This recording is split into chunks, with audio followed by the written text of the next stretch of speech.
It is against this background that we have, over the years, consistently advocated for a transparent and inclusive process for appointing persons to fill vacancies on the EC. The appointment to the EC of individuals known as widely perceived to be partisan or party-based can only go to deepen public mistrust in the EC.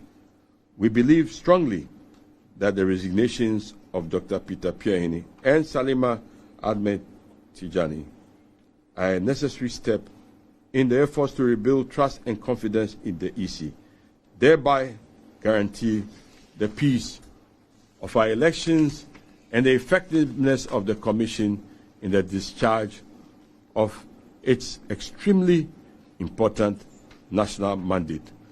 God bless our homeland, Ghana. Long live Ghana. Thank you, ladies and gentlemen. Appointments were in line with Article 43, 1 and 2 of the 1992 Constitution, which states that there shall be an electoral commission which shall consist of a chairman, 2 deputy chairmen, and 4 other members. The electoral commission is one of the governance institutions provided under the 1992 Constitution. It was established by the Electoral Commission Act 451 of the 1992 Constitution and set up purposely to handle all matters directly related to the conduct of elections in the country. Honorable Regional Minister, all protocol duly observed. My team and I, we are very glad to be here in this glorious occasion.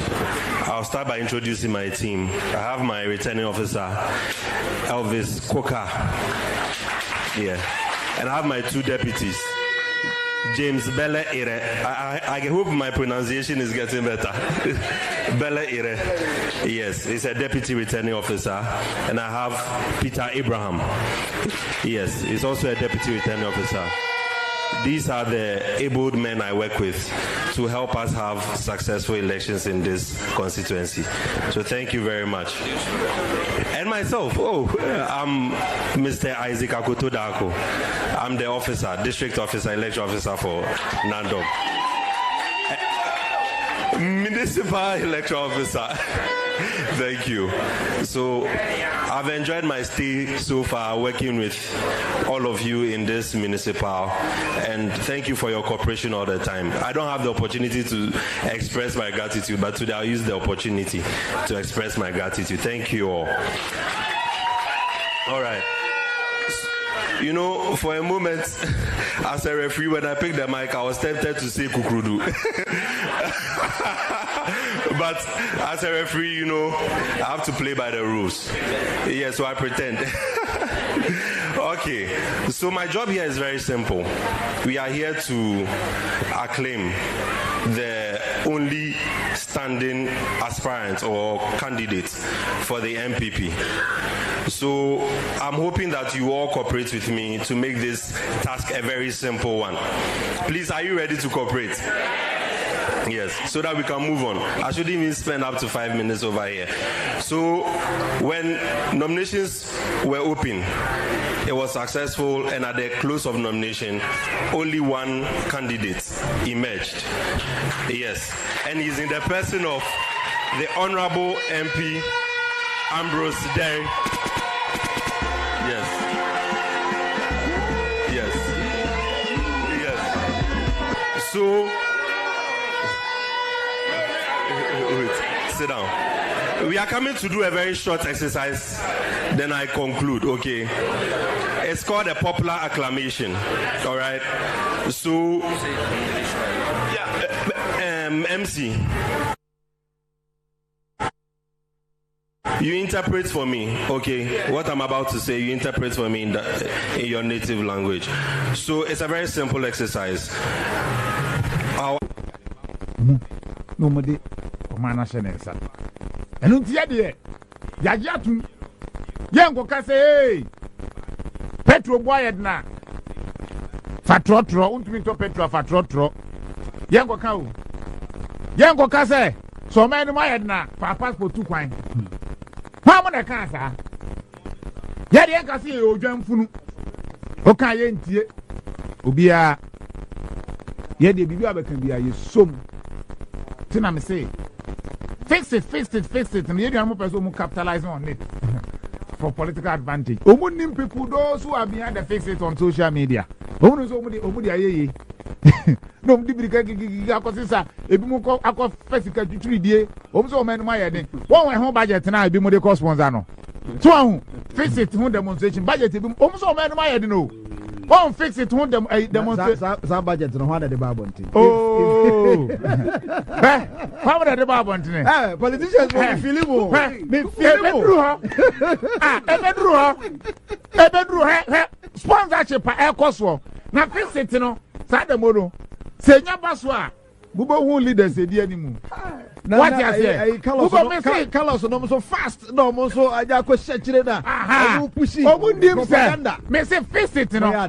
Fix it, you know. Fix it, you know. Omonim said they want mobile leverage on it to gain political advantage. Yeah. Massa. But I question more accept to say yes. Exactly. We are fixing it. Oh, me say. Send me him so much the best idea. No, I didn't know be a quiet budget to cost sponsors a demonstration. Fix it. What you say? In the DSA, Nanado, Ghana for GDO Papa ni move. Share. Say the Ghana for GDO Papa we won't be that. Now say research me. Exactly, because President on the second term still for the first time Ghana being see that say President be on the second term. No one former President Sadia Kusi again. Ubi President Mahama, no, or popular, and so still, we beating over 500,000 votes. I ne Papa Mahama's judge and then was NDC for pa bon ma bon, a bon. NDC agents on Bloom Coin, what's the bon ma bon? Maybe I can't they don't count because Wabonka when she sees where we near NDC. Was NDC for a pulling agents? I try to grow with him. Yeah, throw one grow. What you say? What's this for bon? Hey, Juma, any colors my hair. Sunya Ebono region. Meaning yen animal and may call a regional many lawyer to call any other police because representing people or regional office. No, yen and this for the question. No, we are Juma.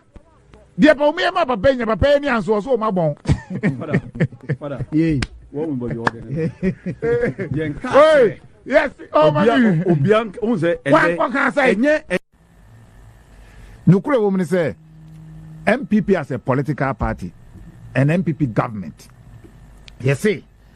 Someone say the year live in a bar and a more we need 2024 elections. Yeah, mamma that opportunity. You know, these volunteers said you are going to come here changing a chance. Sir, the copy Supreme Court.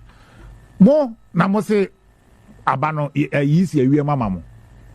Anamudi yisi ni MPP akwa anamudi yisi akwa court na MPP so ye one of the respondent yisi moka ma asem wie na MPP se ye kwa yini kasa judge na oti adwamu ti find this for na num asem no mo kan fo mu de na fa bu asem na maye ye di fo abuefo anu this fo mu ye kum na benya so no bi enya asem na makopia panyin anim wodi makọ ụkọ ya ụka waka na asem na me de me ni hwe ka fa wono ne nsem no waka na bu amefo fa bu asem sem di for the country se bi obi be ka se ma jam na me nkọ wo sword this way yes see you live no mo de mo support you and I say mo ni mo because see yen this MPP nyina no as two major political parties yeah call elections ye hwe obi a week obi a pen yonko week point if you know said the speaker of parliament akọ kan wo forum bi ase say 11 year pass MPP will lose the next election as what is asem ne pen jaye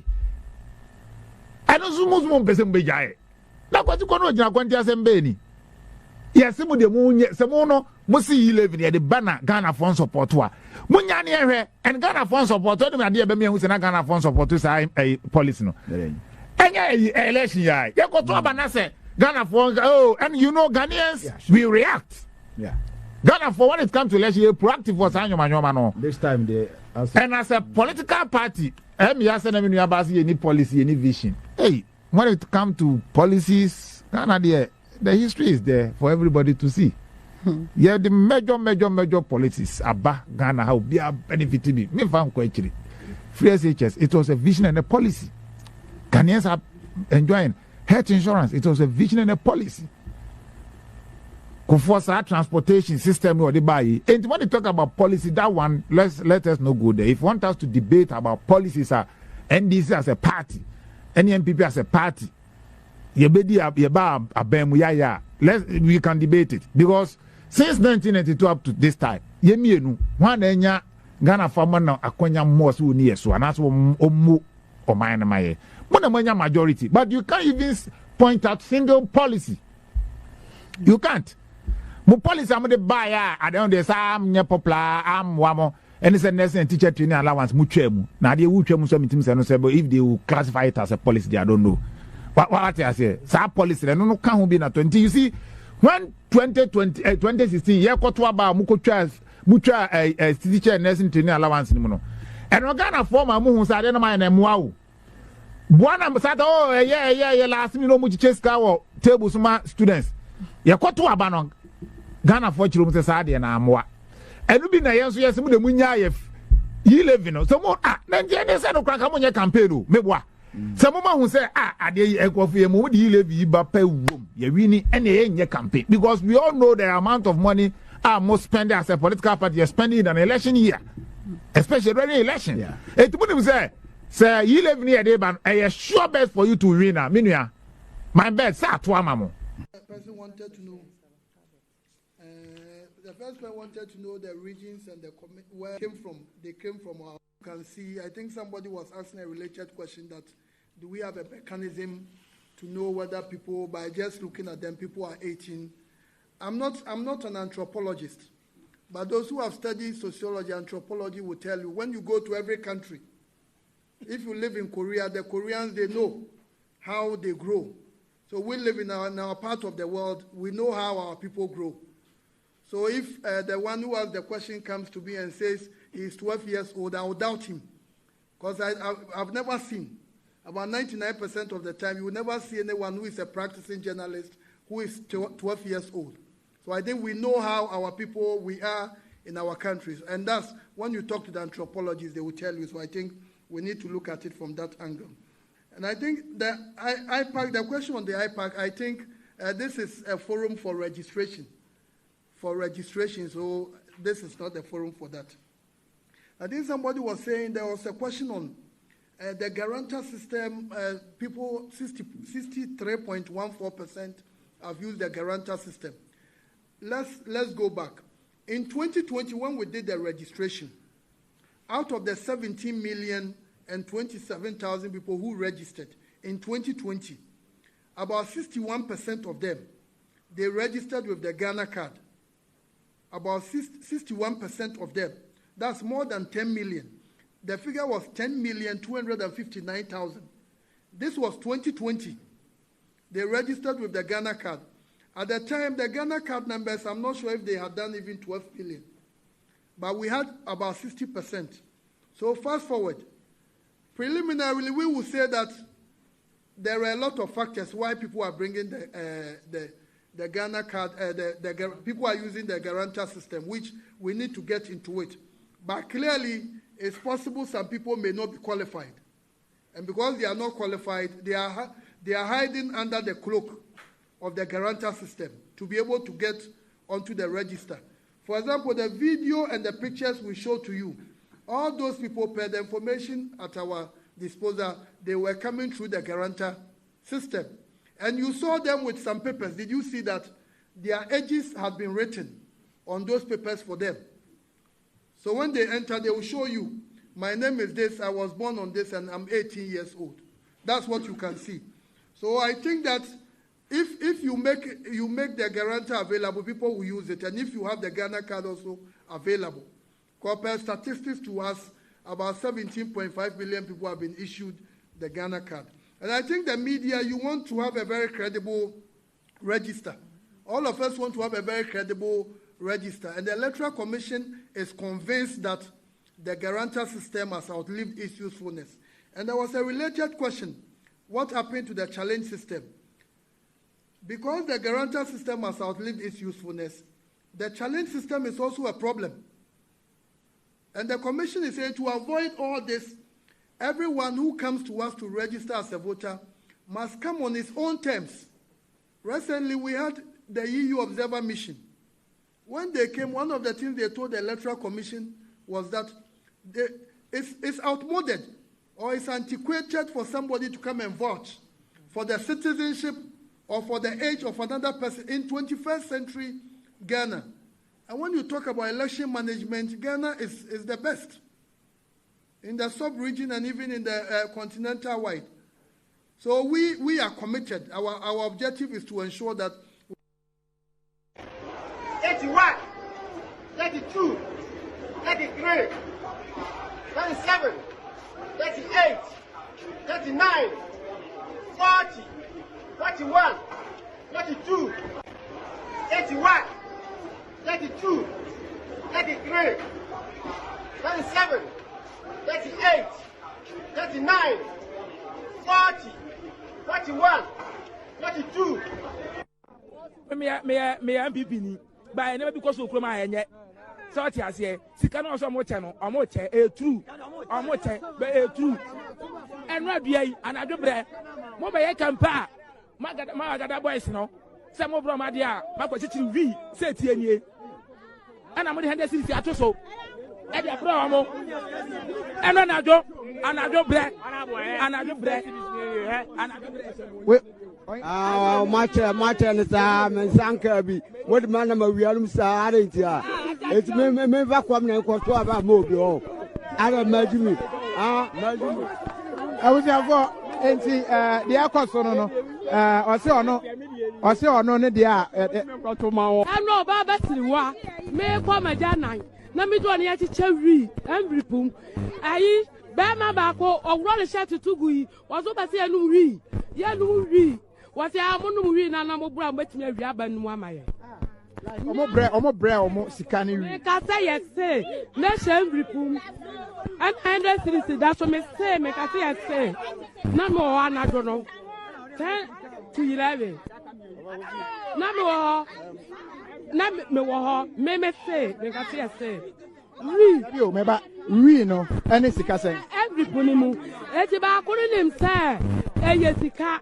na wote ano I was saying we no money ba say anom eti one about ko to twene ya na ba ko run shirt and o to go am say ba na there was ma me de ehuni o on be say kroma afọ me ma yanum ri eti ya mpere ne ya num ri eti mba ma cha ma da wuruma mu hwehwe ma yai mu nya bibia ma yai e ma ye ho nto yai fi so ba say kura ne num ri yes ye hia ri wo kura yi mu all right where that say enti abusiafo na de ekoso ewo ha eno no the MPP is already contemplating bringing back Mr. Diomi to the MPP's camp. Is this something you foresee happening in the future? It's their own cup of tea. It's their own cup of tea. If you advise Mr. Diomi, what advice will you give to him? Why should I advise him? I'm not in a position to advise him. You are close to him. You are his agent in this. Yes, but I'm not in a position to advise him. I'm a butterfly man. I'm a member of Movement for Change, and I'm concentrating on the Movement for Change. If you ask me to should he seek your advice as a brother and a friend, what advice will he give to you? I will tell him to join the butterfly. Not the MP. Why? The whole president was here accusing him as an NDC member. The whole flag bearer of MPP was here accusing him as a NDC member. And I should go and then advise him to join MPP. I will advise him to join butterfly. Lawyer, cat white, B8. Observe about my lawyer. Not with the amount. Equally, I just mentioned Otu my lawyer. Near Chodi, Acho phone number. 7 Momo. Me client go on. So no trouble. Or Quino. I'm 20 dear number. Say, I'm sending Momo. It won't show what you vote. Now, anybody know my show because they make. Come on, what to be? Median evidence. B8 white one. B8 white one. And I just kind of police one. Police need to front. Udu on ma. Give your ID card. Better is behind the Ghana. The Omoyan and I'm talking by Fina Copamento Momu. Was that the Omoyan Cronum? I don't know baby now. You have family in Ababa Copama, my dream at top place. My flare, a Gufado. I knew and scan 100 white amount. And then minimum by you pick up a V8 white one. Woman at the man, minimum say, I'm in the car. I just MC minister and a car and Chief, also nothing. Oh, me 100 CDs. I didn't know be at 100 back one quad 50. So 50 no 50 million 100. So and to me shadi yakwana 100 ne bom nasa. Ana me me dey 50 million. Enti no the MPP for you no. Unyanum je no ha na so je na. Ah na me so me je na MPP for na de ma me. Area ben e fa na je. Pa cho me to about RC. RC. Just Kromo. Just Kromo. Just Obesiase. One of the chess canon, and I'm a Sacamedi. So, into the MPP for you, is a young party, no, Kufado, and an abandoning and Crophobia, Yanso Yate. Yet, they told me independent candidate, named Puntua, the Abaha, and yes, Caninti. Sicandia by M to Abanama MPP. Is a just would have been tested MPP for Mamma, your margins on Bena vote to Yaha. Yan to Abama and to Abama Mochina. Also, according to Ablana Honorable Ekasano, Yenuanom MPP for no, Omunyanipa Adrepa Ekromo, Edieta Meka say, Sana Omuko Asenof, Omuko ye, Obo Cheska, me, Ucheska Majimedi, and a wajibi, Minjibi, me bro, me Wapa, Mimpo Muska, Dieta Mimpo Muska, and sir, Bimidia, sir. Matuma Berry. Now, when me bump by say, on a book of now, also a drum, ever really sit no. Me for Mustanya here, a drum your mamska. I don't need it. A drum in tea and a man Kwajuma. Because of say, a drum me also about MPP before at the Papa no team. Other now park on your upper seat. Me and other so me. Alex now, me over so me no. Usa this came me say, Mimiska. I'm saying to Aba and Mount. What be? Me pacho me na menje because me pese ye do minya. Ense menye emfa ngo ba bia. Ye pese mpuntu oba ye kulom. Na ye kwaso na bibia ye kama nti wo munja nska che no. No muntu wo je bai. Say you go to Aba no why. And I'm say you go to Aba was ra. I was mama di card mra. And they say di card me am. Oba kwa ju Aba ya bi dia. No mu dia sheke. No more going to do something about it. Also, I said, give them a ID card. And if there's some card, ID card, we are good. I am with this ID card. I know what you are. You can't be a good idea. I didn't know sort of come. You're the we are close for work.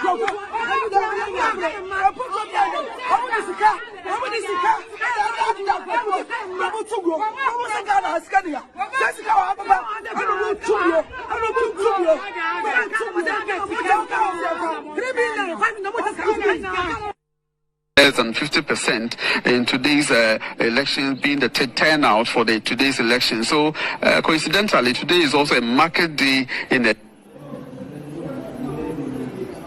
so the East less than 50% in today's election, being the turnout for today's election. So coincidentally, today is also a market day in the so the EC hopes that many of the market women. But Honorable, before you take a leave of us, personally, I'm being castigated for being a very bad person. As a member of Parliament, you are aware of what happened here. Can you take me through what actually happened here? Because I'm being castigated left, right, center. Like you have done what? That you've done what? Because he was the one going on live, on air with whatever content. That is how come. I don't know. Everything happens for a purpose. I don't know your mind. I don't know the reason why this is out. And I said that I don't think you've done anything wrong to affect my person. If you've done anything wrong, your judgment, you know about it. But what I know is that I came around to observe the process. Then I even got an interview with you. Later, some people sent me this, and I look at it and I say, what is it? I've been a teacher for a long time. Ghanaians know that I'm disciplined. Me. I can never do anything to undermine the process. Okay? You've been covering political for a very long time.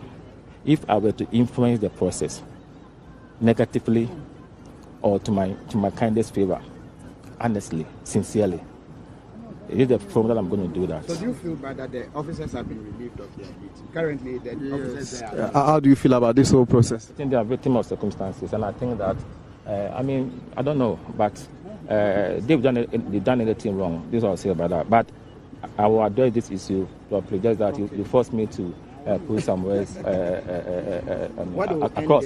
What was in the envelope? Yes, that is a question many people are asking, whether it was an envelope, it was a handkerchief, or anything of it. I'm saying that I've done nothing to influence the process. That's it. So if the IGP is being petitioned to invite me, I'm ready for him, and I will. When we get there, I know what I'm going to talk about. But no process has been undermined. Nothing untoward has been done. People are speculating, isn't it? Because they think that this was it. But you sit in your home and you're able to determine what has been, delivered or something. That is so wrong. You don't make conclusions on that. You need to do proper interrogation. Ask yourself question that this whole thing, was it able to influence a certain process? And the places there. There is no relationship between you and the officers to warrant a document. You don't know them. You don't know them. So why would you want to give an envelope to them, Honorable? So if I see you, do I have to know you before I do you a favor? Assuming, so that question doesn't even arise. So there shouldn't be any relationship before, you know what I mean? And I'm saying that I've not influenced anybody negatively to turn the vote of the people. But Honorable, before you take a leave of us, personally, I'm being castigated for being a very... Influence them in that public space. If I were to influence them, do you think that I would do it in that public space? No, the manner in which it was. No, I'm saying that if I wanted to influence them, do you think that I would have done that in the public space? So what was it? That's what I'm saying, that when I'm done, I will talk about. But what I want to put on record is that I've not bribed anybody. I've not influenced anybody to vote or to do anything untoward for my candidate. I've not done that. The IGP has been petitioned to arrest you. Are you aware? No problems about that. I don't have any problems about that. I'm a citizen, and if people think that I've done something untoward, it is their own. Their right to do so. But I'm saying that I can't influence the EC officials who are trained, who are honest, who are disciplined to do anything untoward. I cannot do that. And I cannot do that in the public space. I cannot do that. No, that's what I say about it. So, but do you feel bad with the spin on it? Because it's been circled and circulated. Influence them in that public space. If I were to influence them, do you think that I would do it in that public space? No, the manner in which it was. No, I'm saying that if I wanted to influence them, do you think that I would have done that in the public space? So what was it? That's what I'm saying, that when I'm done, I will talk about. But what I want to put on record is that I've not bribed anybody. I've not influenced anybody to vote or to do anything untoward for my candidate. I've not done that. The IGP has been petitioned to arrest you. Are you aware? No problems about that. I don't have any problems about that. I'm a citizen, and if people think that I've done something untoward, it is their own. Their right to do so. But I'm saying that I can't influence the EC officials who are trained, who are honest, who are disciplined to do anything untoward. I cannot do that. And I cannot do that in the public space. I cannot do that.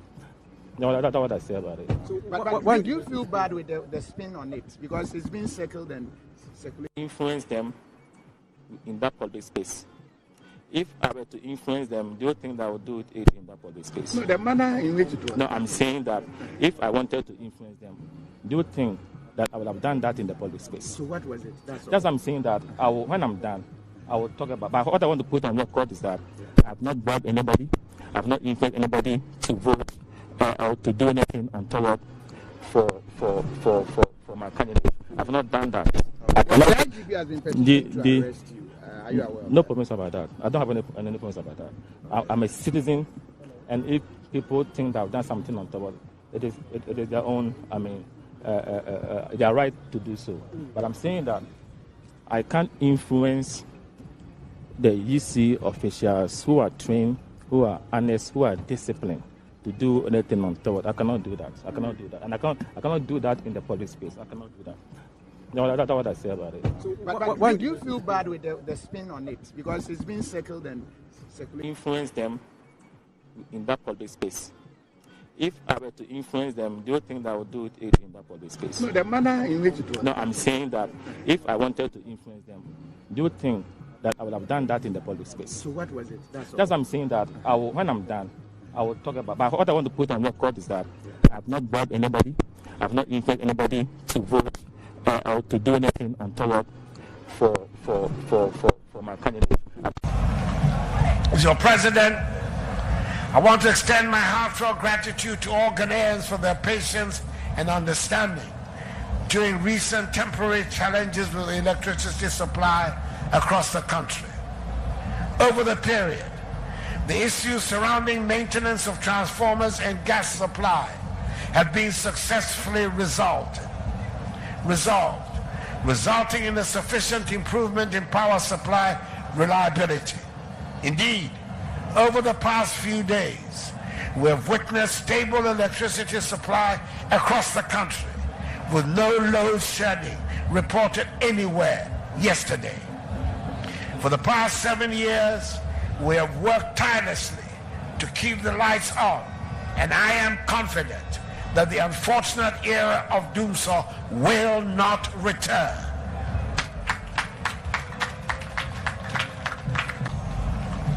As your president, I want to extend my heartfelt gratitude to all Ghanaians for their patience and understanding during recent temporary challenges with the electricity supply across the country.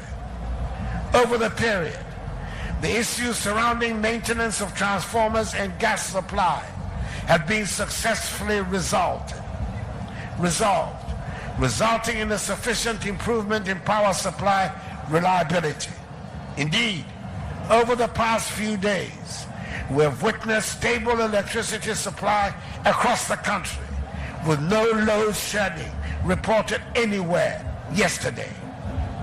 For the past 7 years, we have worked tirelessly to keep the lights on, and I am confident that the unfortunate era of doomsday will not return.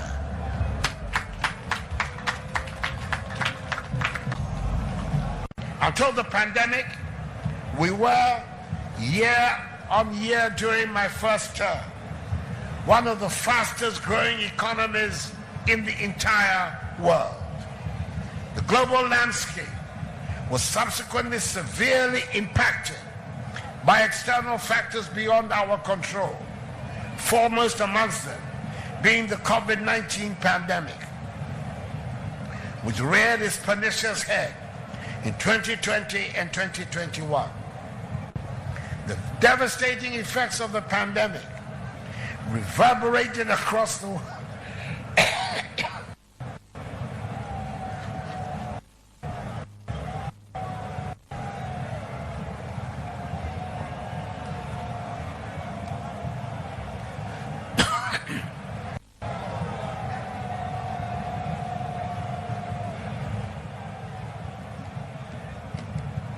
The devastating effects of the pandemic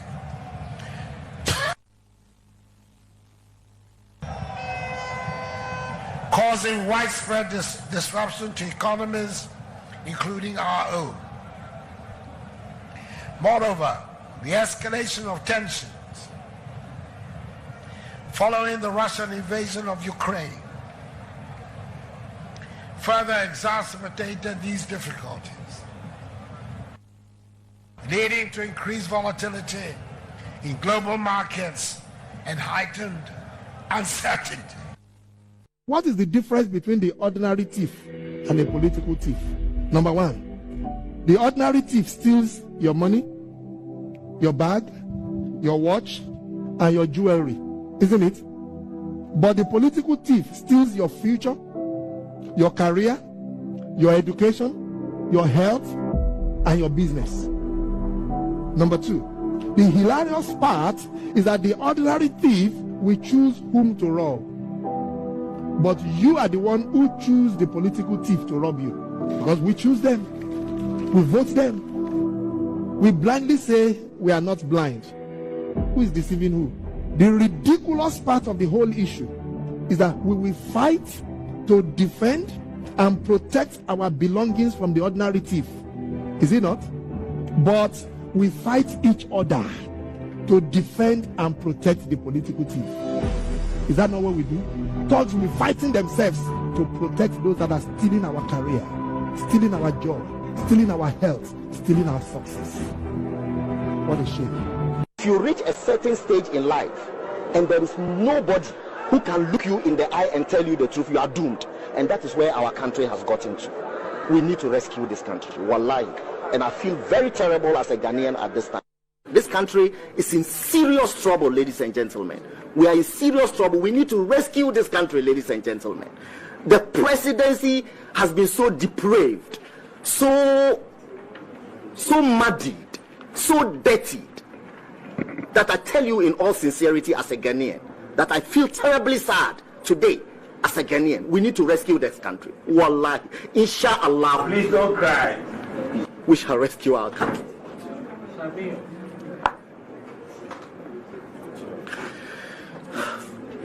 Government is broke, government is broke. The people are spending billions to go inside the government that is broke. Have you ever seen a minister who resigned because government is broke before? Government has no money. Have you ever seen a governor who said, ladies and gentlemen, when I was elected, I thought the government had money. Now I discover government has no money, I resign. Have you ever seen it? Government has no money, but they are bringing money out at election time. Where is that money coming from? So they are lying. What is happening is that there are two types of wicked people in government. Type 1, they eat current money. Any money they find in government, they will eat it. They are wicked about that one. There is type 2. Type 2, they eat current money and future money. They will say, my term will end next year. When I leave, how will I eat money? Let me borrow money now and borrow money of the future and eat it now.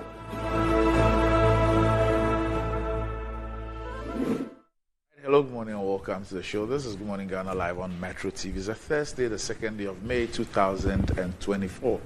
By His grace, we're live and we're here. We're at another edition of the show. Our gratitude to go to the Most High God for the very privilege of being alive and, of course, the opportunity of having another conversation around the top stories making around here in our dear Republic. I'll let you into a panel for the morning's conversation shortly. But let's take a look at the front page of our newspaper's daily graphic. Political differences mustn't breed disunity. President exhorts nation. Reduce over-reliance on imports to stabilize cedi. TUC boss tells Ghanaians. NPP scales through a Jisu by-election. The Ghanaian Times.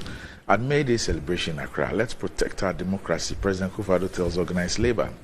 NPP retains a Jisu parliamentary seat. Soldiers shot dead at Kasua Millennium City over land dispute. Ghana Armed Forces condemns act. NHI releases 170.7 million cedis to service providers nationwide. Daily Guide.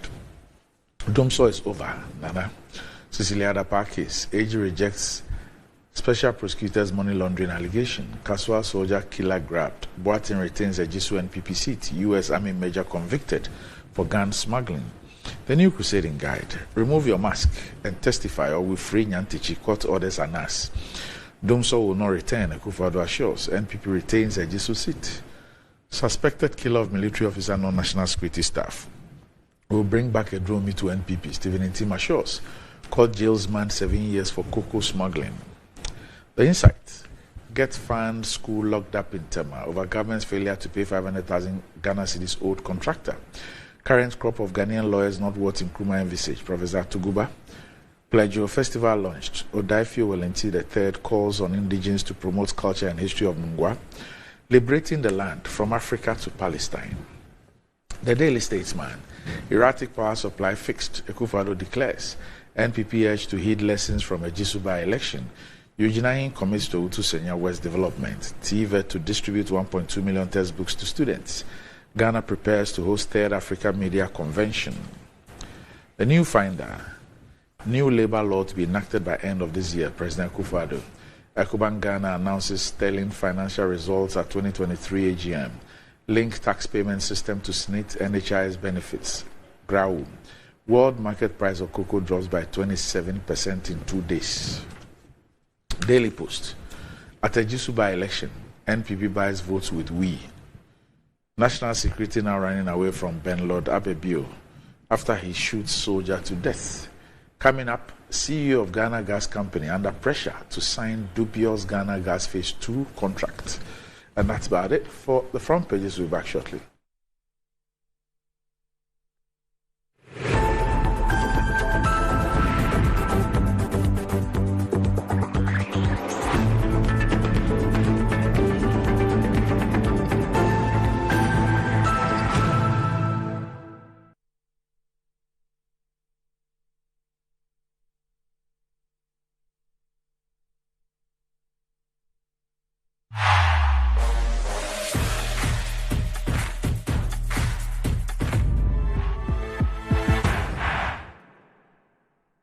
Fortune Rice, it's me emu ediane biara. Yansio kakre bipe, emunun kikamu. Nani ham nene dedie. Delicious. Said your mama tiano pepe. Ya de Fortune emopa abejaso. Dana mua ede. Ma emu ediane nina. FDA aje ejedi enkratuo yatum. Welcome to HelpCom. In today's modern world, stairs are a challenge, especially for our elderly and those with health concerns. Navigating them can be difficult and even dangerous, but there's a safer way to move vertically. Lifts and Elevators Limited Company, your answer to a more accessible and secure vertical transportation. Our elevators and escalators, including top-of-the-line pneumatic vacuum elevators, Fuji elevators and escalators, offer a safer and more convenient alternative, eliminating the risks of stairs and enhancing accessibility for homes, businesses, and hospitals. Choose safety and convenience with Lifts and Elevators Limited Company. Elevate your spaces today. For more information, visit our website at www.elevatorsgh.org or call now on 0200-535-515. Lifts and Elevators Limited Company, the elevator people.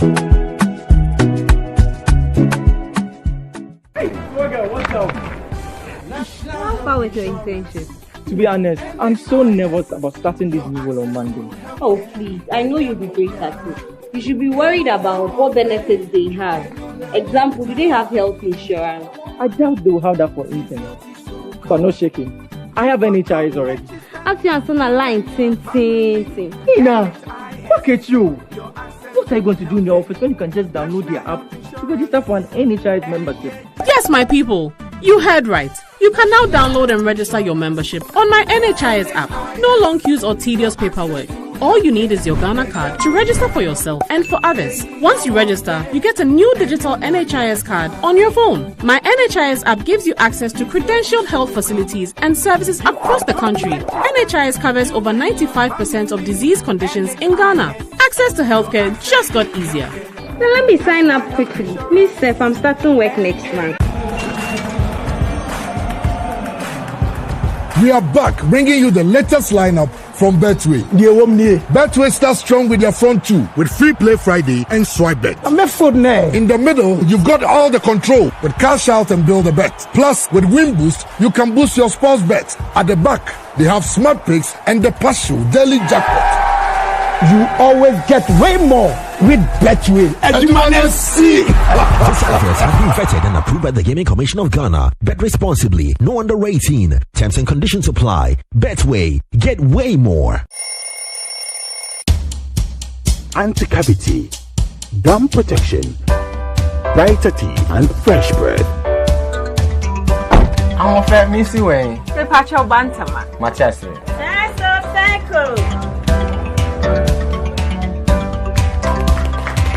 The smile, the fresh breath. Me, Gidi said we use Cal 360 toothpaste.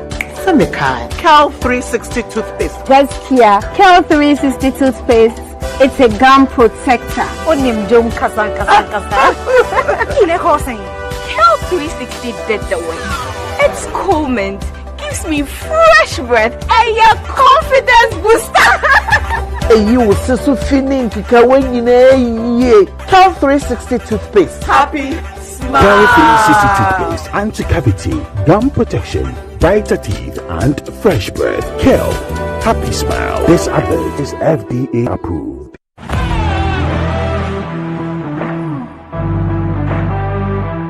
biggest car center in Ghana, offering unparalleled round-the-clock service in autos and accessories. Nadam Autofix is the biggest distributors of used tires in Ghana, offering first-grade second-hand car tires of all rim sizes at both wholesale and retail prices. We are also the leading name in car sensor diagnostics, corrections and sales of car accessories. We excel in car washing and detailing with state-of-the-art steam engine washing machines that keep water away from your engine, ensuring a clean, healthy and responsive engine. Nadam Autofix, the first name in servicing, car accessories and car washing. Visit us today and experience the world of class difference. Find us today at Asoridaho, directly opposite Dansoman KFC and the Shell filling station. For more details, you can call us on 0503 244 266 or 0535 339823. Nado Motofix, Wukwain Sunyonko Papa.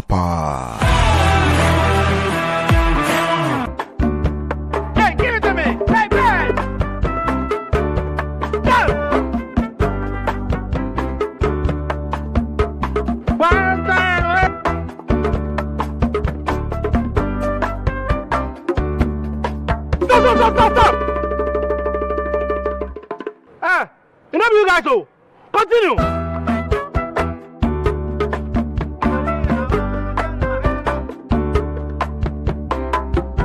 Prepare yourself to unleash even more moolah by staking from 1 Ghana cedi to 350 Ghana cedis. And you could win 26 times your stake on the exciting new Pick 1 game from Game Pack. Play by dialing *946# on all networks via our website or download the Game Pack app on www.gamepackgames.com. Choose your Pick 1 number from 1 to 36. Place your stake and watch our live draws on Adum TV at 9 a.m., 12 p.m. and 6 p.m. daily. Hey, live life like me with Game Pack. Game Pack, more moolah, more power. This game is regulated by the National Lottery Authority, not for persons under 18. Play responsibly. Our stories begin right here, and we never write them alone. There'll be pages we love to read again and again, and some we want to tear out. They are stories of dreamers, stories of creators, stories of strivers, stories of believers, and we're inspired by them all. We invite you to write your story with us. Your story matters. APSA. Fortune rice, it's me emu ediane biara. Yansio kakre bipe, emu nkikamu. Na ni hramne ne dedie. Delicious. Said your mama tiano pepe. Ya the fortune emopa abedwaso. Ghana mo ede. Ma emu ediane nyina. FDA aje ejedi nkratoa yatum.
Right, welcome back to the show. If you just joined us, this is Good Morning Ghana live on Metro TV. With me on the show this morning, I have the Director of Communications of the NPP, Richard Ayagba, here with me on the show. Good morning, Richard. Good morning, sir. Right. Also with me on the show this morning is the National Communications Officer of the NDC, Sammy Jemfi. Sammy, good morning. Good morning, Doc. Right. Well, if you're thinking about getting a toothpaste that will be very, very suitable for the family and also of high quality and affordable, it's KL 360 toothpaste. This is approved by the Food and Drugs Authority. And KL 360 toothpaste provides you and your family with all-round dental protection throughout the day with freshness. KL 360 toothpaste is good for kids, children, and adults. Let your family be a proud family when they step out by constantly using KL 360 toothpaste. KL 360 toothpaste brightens your teeth, prevents cavity, and with its cool mint gives you fresh breath throughout the day and protects the gum from decaying. For consistency and quality, use KL 360 toothpaste. KL 360 toothpaste is another product from Samara Company Limited, producers of Sasso. It's available in all supermarkets, malls, and provision shops. Call Samara Company on 0246 864798. KL 360 toothpaste. Happy smile. And enjoying the fruits of your labor is as important as enjoying the mansions of your labor. The pains of climbing the stairs when not exercising could be challenging irrespective of your age, but worry no more. Lift and elevators have got you covered with the best portable American pneumatic vacuum elevators on the market today. It's a simple self-supported elevator for both homes and offices, and guess what? It can lift your goods too. Wheelchairs can fit in and they come in 3 custom-made models. It's affordable and can be installed within 3 days. Visit Lift and Elevators at Sakumon or just call them on 0200-535-515, 0200-535-515, or send a mail to elevatorsgh@gmail.com for consultations and the best solutions in easy vertical movement. Right. Bridget, I guess you're back from Ejisu. Yeah. Okay. You went high. We're told that some people went high and others went low and all that. I just want to take your views on Ejisu. I mean, before the elections, at least the persons in your party, officials who had heard speak about the election, spoke about a landslide. I had 80% and all that. Then Global Info Analytics then gave us the results of a poll that suggested that it was closer. The MPP candidate was going to win, but it was much closer than what we were being told. And of course, that's a constituency where the MPP's average 80%, presidential parliamentary. I think in the previous ones were 82% or so of the elections. And he had a margin of error of 3.4. Okay, now the elections are over. It appears that the closest we could get was Global Info Analytics. They missed it by 1.6% of the poll. But a lot of issues have also come out of the poll. Issues of money buying. Yesterday we played all those videos, so I don't find it necessary to repeat them. But issues of vote buying, issues of starting projects just before there's an election. Or even a question was that as in North, what has happened to all those projects that they started? They immediately the elections were over. That was it, and all those things. You were there. What happened? How did the elections go the way it went? We've heard your party chairman talk about talking Edromi back into the party and all that. We had the president, we had the vice president right before the elections. In fact, the president said that it's only an MPP MP who can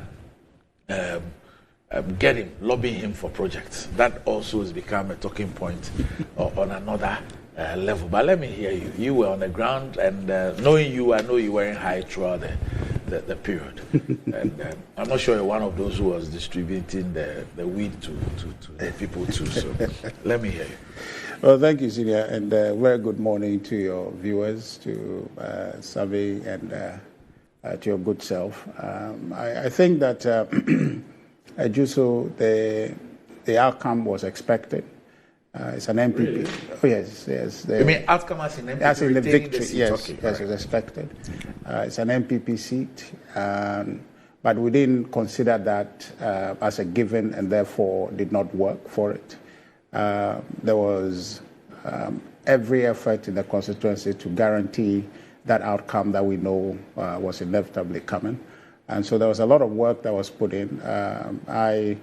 With the support of the regional communication officer, Paul Yando, and a team of the communicators in the region did a very extensive work, engaging on a community-by-community basis, talking about why is it as the constituents should return an MPP member of parliament to continue the good works that our deceased brother John Kuma was doing in the constituency. We did that throughout the constituency. The operations team led by our General Secretary, the organizer, were also leading various activities in the constituency. So in essence, we actually canvassed in the constituency for the votes that we got. And by nature of by-elections, you know that turnout is characteristically low. And so what we managed to turn out, or the election managed to turn out, is not anything out of norm. It actually just shows how by-elections are patronized. But if you look at, I think the result ultimately was a difference of 12-point-something% victory, which is good for us as a by-election outcome. So for us, I think that it was a well-conducted election. Our plan and campaign was also very much effective, and the outcome for me is what we have earned. And the issues that have followed, I think that those are matters for further discussion or for people to explore and see whether or not those had any impact on the elections, because I don't think that those matters had affected the election much, because we did work for people to come out and vote. There were difficulties. You bribed the people to come out. You weren't sharing money. No. Apart from the projects that you started just a few days or weeks to the election. Almost everybody was there. You were sharing money. There were people who were on TV showing what they were giving. There were those who also said that they were giving passes. They opened, it was Indian hemp. Oh, I didn't see that one. But you see, so I think that our politics has evolved so much to a point where people set up for different agendas and want to achieve different ends. But what I can guarantee you is that as a party, we went there to canvass. We went there to talk to our people. Yes, there were challenges within the party owing to some electoral issues that people had with internal processes.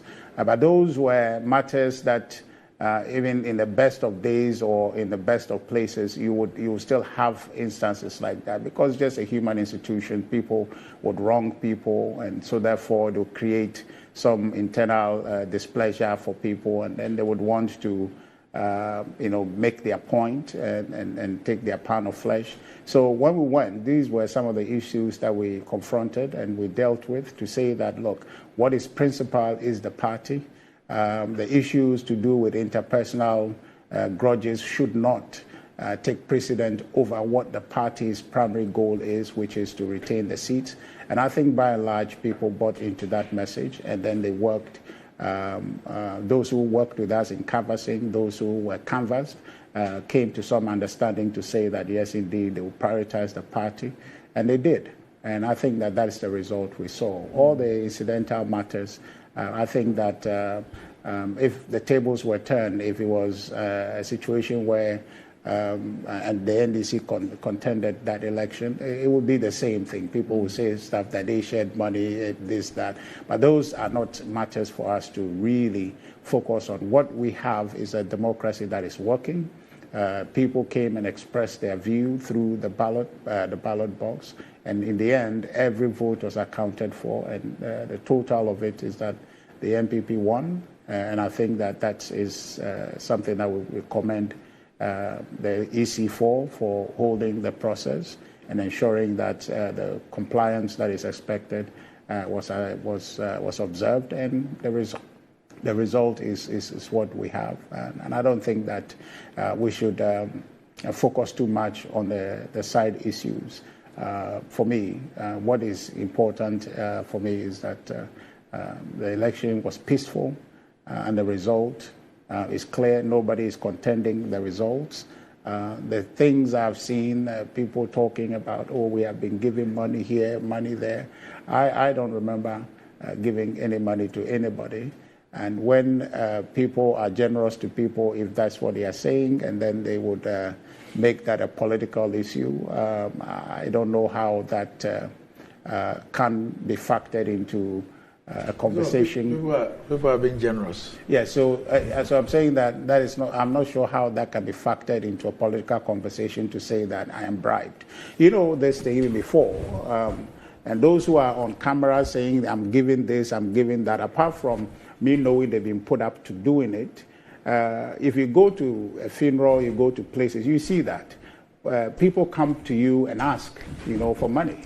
People demand from politicians when they see them, and they demand from their leaders when they see them. And so is that to mean that people should say no, or people should not be generous to people? But when people are putting these things on TV or on camera as though that the people are actively canvassing them to say, oh, take money and do ABCD for me, I find that to be getting us into a place where even the simple act of being generous to another will become prohibited, because all sorts of meanings can be read into it, and then become an issue of people saying that you are bribing somebody. I don't think that should be encouraged.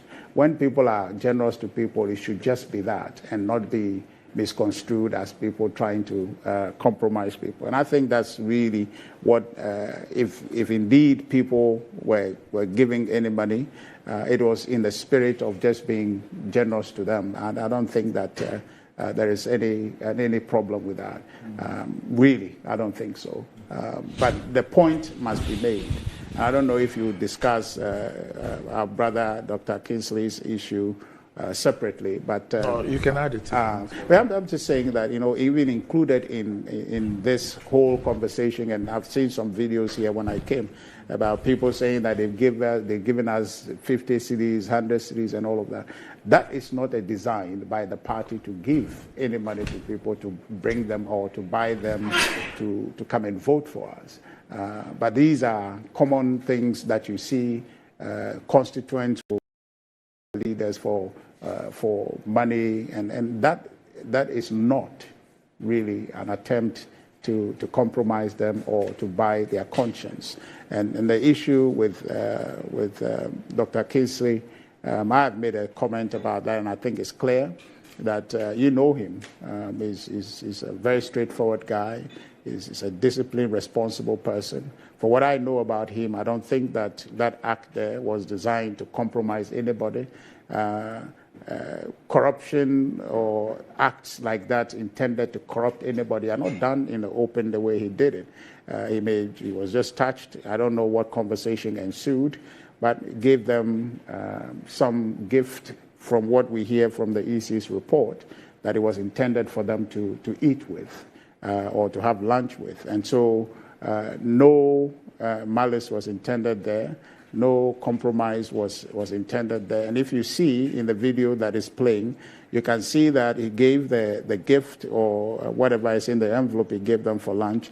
He didn't issue any instruction to say that, take this and do ABC. He just dropped it. And if it was intended for any act unacceptable in the electoral process, I don't think that he would have just given it and the people understood that, okay, we're supposed to do ABCD. So he didn't issue any instruction following that. He just gave, and in a manner he told the EC that it was for them to have lunch. He was touched to be generous, and I think he did. It wasn't anything. Yeah.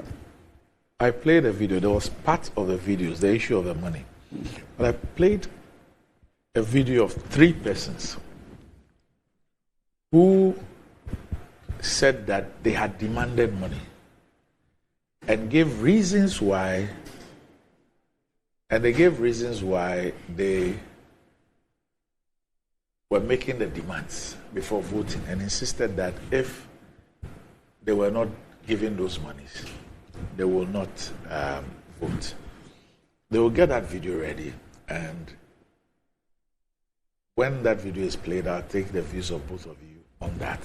For me, it goes to the heart of the monetization in our politics, because they make some very, very interesting, they give some very, very interesting reasons why they are demanding to be paid before they vote.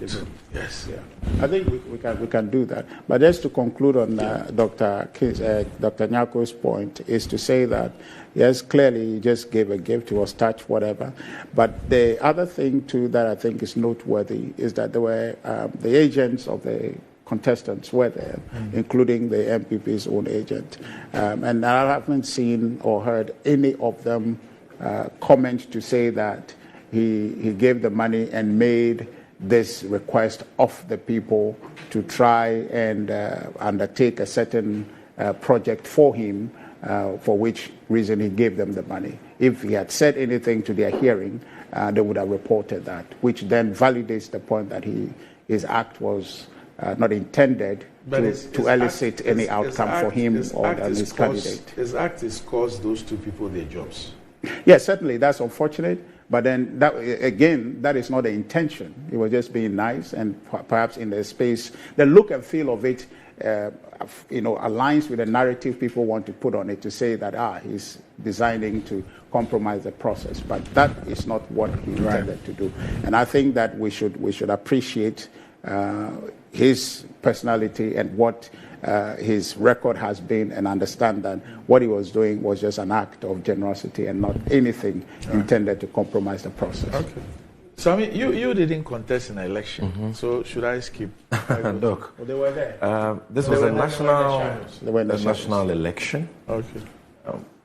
Grave importance for our democracy. Well, you didn't participate. Even though we didn't participate, I'm a stakeholders in this democratic experiment. We took keen interest in the election. Right. And so I have a lot to say about this. You see, Doc, the verdict of the people of Edgeso, as expressed in the just ended by-election, is the clearest indication that the new patriotic party is on its way out of office. It is a vote of no confidence in the leadership of Akufo-Addo, Bawumia, and the NPP. And it shows clearly that these guys are goners. They are beyond redemption. Nothing can be done to save the NPP.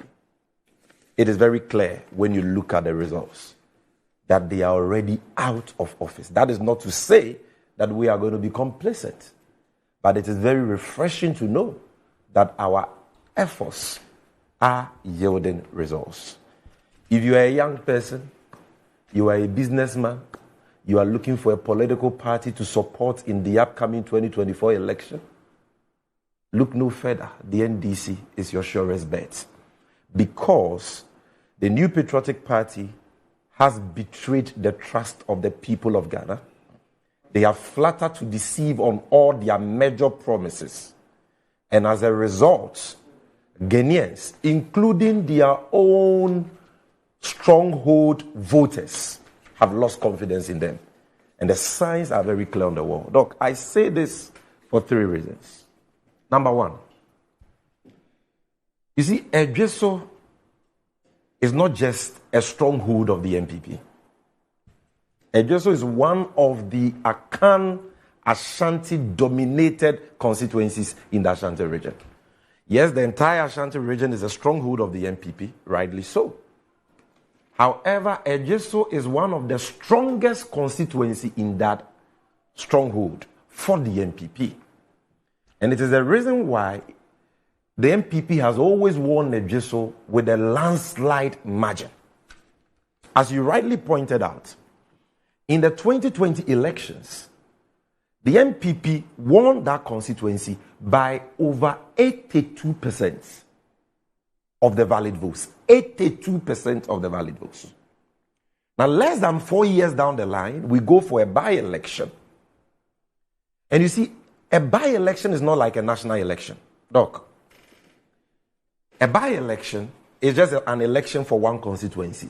Yet, it is national. National in what sense? National in the sense that the entire apparatus of the political party, in this case the MPP, and the government of the day are deployed just for that election in one constituency. So the attention on the constituency is higher than the attention that that constituency would have received in the general election. Because in the general election, you're talking about 275 constituencies receiving attention from the party apparatus, government, and so on. Here, one constituency receiving all the attention from the president, from the vice president and flag bearer of the MPP, Alhaji Bawumia, from the leadership of the New Patriotic Party, their party structures, and so on. They go into an election with a lightweight, an independent candidate who doesn't even have any structures on the ground. An independent candidate. Been MP for 2 terms or so. I'm coming. He has obviously his strengths, but a lot of weaknesses in the sense that as an independent candidate, he doesn't have the logistics, the resources, the systems and structures that can match even 1% of what an established political party like the New Patriotic Party has. All he had was his name and track record. All he has was integrity and reputation. Doc, you understand me? Yeah. That is all he had as a strength. He didn't have the resources, whether financial, logistics. I mean, he didn't have it in terms of people. He didn't have. And yet this person goes into an election with the MPP. In a constituency, the MPP won by over 82% in 2020. And the MPP manages to get a paltry 55%. Come on, this is a shame. This is a disaster for the New Patriotic Party. A pleasant one for the people of Ghana. Because it shows clearly that all Ghanaians, even including the die-hard supporters of the MPP, have seen through the shenanigans of the MPP, the deception of the MPP, the nepotism, the corruption, the waste, the destruction of Ghana's economy. They are tired of the misgovernance. They are yearning for a change. And they are voting against their own political party. 82% and over in 2020 to now what? A paltry 55%. I saw Richard strenuously trying to justify this. No, my heart missed a bit. When is I saw Richard? Not there. No, I just heard him in the studio. I thought you were going to say trying to justify this monumental embarrassment. What did he have to say? He says, oh, in by-elections, turnouts are always low. Richard, that is not true. In fact, in some by-elections, turnouts are always high. Look, you know I was very instrumental in that set of elections. You know the turnout for that set of election. What was it? 74.23%. Yeah. 74. Even in general elections, there are regions and constituencies that are not able to, achieve turnouts of about 70%. In a send-off, a swing constituency, not a stronghold of the ruling party, a swing constituency, turnout was 74.3%. The turnout in the just ended Ejiso by-election was 49.1%. What does that tell you? It tells you that even members of the New Patriotic Party in their own strongholds have given up on them. They are no longer interested. Because the Global Info Analytics poll, said that 70% of the respondents were disappointed with the Akufo-Addo administration. So there's a correlation between that and the level of apathy. People are no longer interested. The NDC didn't participate. But even if we participated, how many votes? I mean, in 2020, if you're using what we got, 14,000, when the NPP had over 68,000. You understand? But the point here is that this is their stronghold. And they were on the ground. Richard Ahiagba was there with his troops. And they were led by Alhaji Bawumia. President Akufo-Addo was there for about a month. Yes, they were there. They were sleeping in people's house, going on house-to-house campaign, begging them, come out and vote. And all that. And doing other things that I'll be talking about. Great. And in spite of all that, turnout 49.1%. This is yet again evidence that these guys are goners. Nobody should waste their time on the NPP. When I see businessmen still supporting them, I weep for them. They are gone. Their cup is full. God has given up on them. Ghanaians have given up on them. Because people have seen through their shenanigans and deception. Then you put aside the voter turnout. He says that, in by-elections, because the turnout is always low, your votes can also reduce. You see, we are not talking about nominal votes here. Already I've established to you that the turnout in the Senate election was way higher, 74.3%. And that was a by-election. So it cannot be said that, turnouts are always low in by-elections. A Senate is a classical example that what Richard said is false. But look, he then says that, in by-elections, the votes of political parties usually reduce. I don't know where he's getting that from. Your votes will reduce in by-elections. I didn't say that. Okay, if you didn't say that, that is fine. But it is instructive to know that your votes, nominally and percentage-wise, reduce. I will not make a fuss about the nominal decline because, of course, turnout was not the same. The point I'm making is that even if there was low turnout, the percentage should reflect exactly, because we are talking about percentages. It should reflect your strength. So even with the 49.1% turnout, you should not be getting 55% against Aduomi. You should be getting close to the 82% you got. Even if they got, say, 70 or 75%, you can make a case for them. They went down from 70 below 60 to what? 55. Look, Doc, in the Senate election, I will always cite a Senate because it is the latest one. I was instrumental in that election. You won. No, but it is the last by-election we had before this one. Right. And there is a reason why I'm not going to Kumawu, because the Kumawu one has some dynamics that, don't exist in the Edreso and the Senate, cases. In a Senate, the NDC got 55%. A little over 55% of valid votes cast in the 2020 general elections. 55%. When we went for the by-election, we got over 57%. We got 57.56%. We appreciated by 2.65 percentage points. Our votes went up, showing clearly that relative to our send-off, the people of Ghana have missed the NDC. They believe in the NDC, and they are ready to give the NDC the chance to govern this country again. They've bought into the messages of the NDC. Some have regretted the choices they made in 2020 and 2016 against the NDC. It showed in the results. Why? Because we increased from 55% in the main election to 57% and over in the by-election. In that same Asenov, which was a swing constituency, the MPP declined. Because in 2020, they had 44% of the valid votes. 44%. In the by-election, they came down to 42%. This was a sign-off. So in swing constituencies, their electoral fortunes are on a sharp decline. In their own stronghold, sharp decline. 82% to 55%. If I was an MPP member, I'm not sure I would be seated here having this discussion. You guys need to be preparing your handing over notes, because clearly you're on your way out.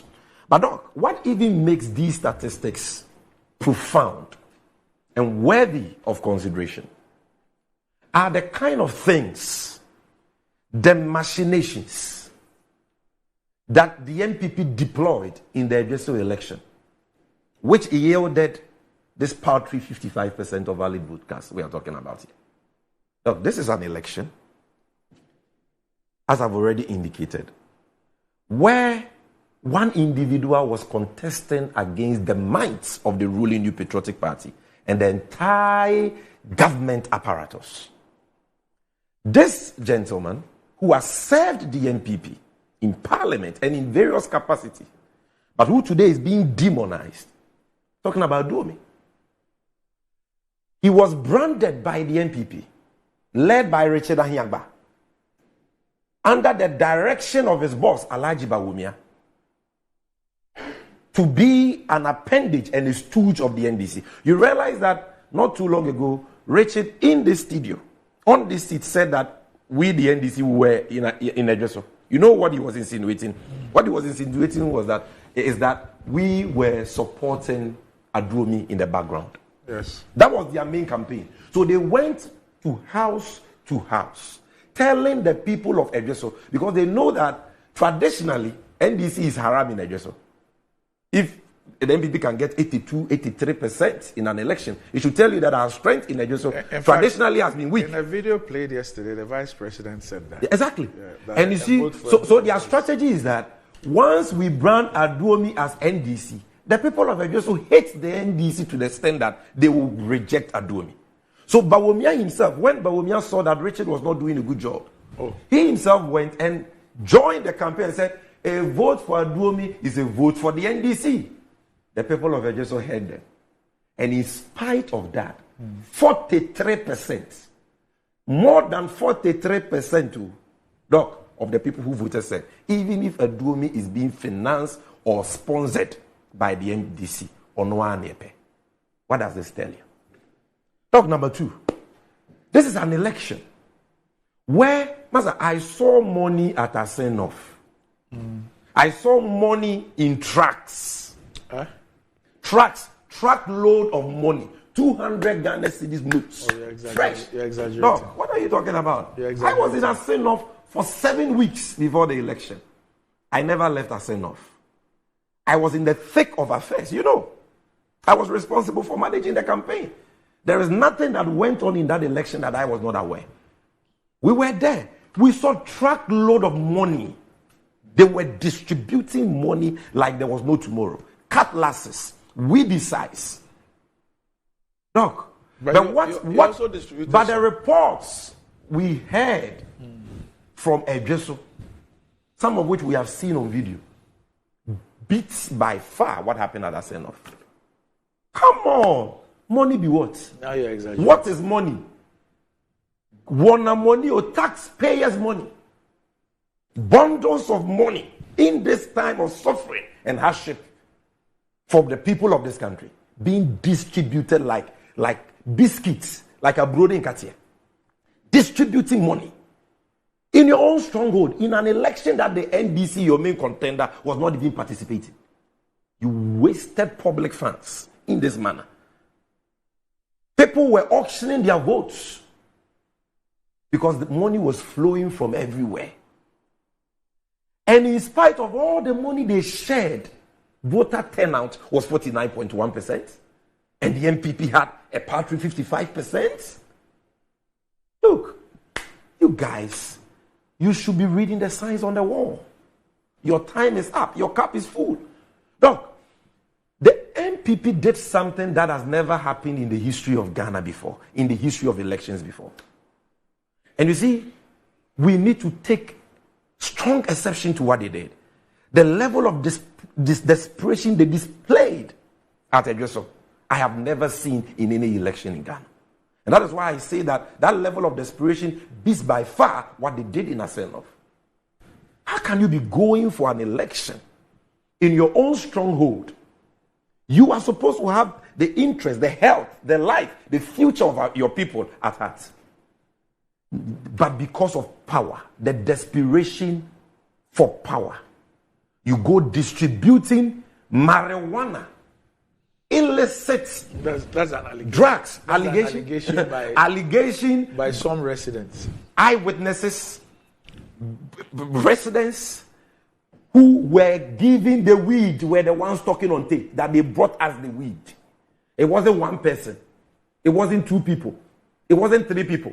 Even a woman, have you seen the video of that woman? Yes. Saying that I saw them bringing the weed, didistributing weed to young people. Look, when I see that, they could have been I'm shocked to the marrow. Yes, we know that these guys are desperate, but I never thought that they could get to this level of desperation. Because I'm a young person, and I get pained when politicians take young people for granted like this and do things that jeopardizes the future of young people. And you hear people say the NDC and MPP are the same. Really? Will you see NDC distributing marijuana to young people? Illicit, illegal substances that can make people mad and destroy the lives of people. You were distributing it. Hey, then general election there, how many rolls of marijuana will you be distributing? That one, the marijuana, you have to import from Jamaica. You have to import a shipload of marijuana. You have to maybe 10 million rolls. One voter, one roll of marijuana. You have to launch that campaign.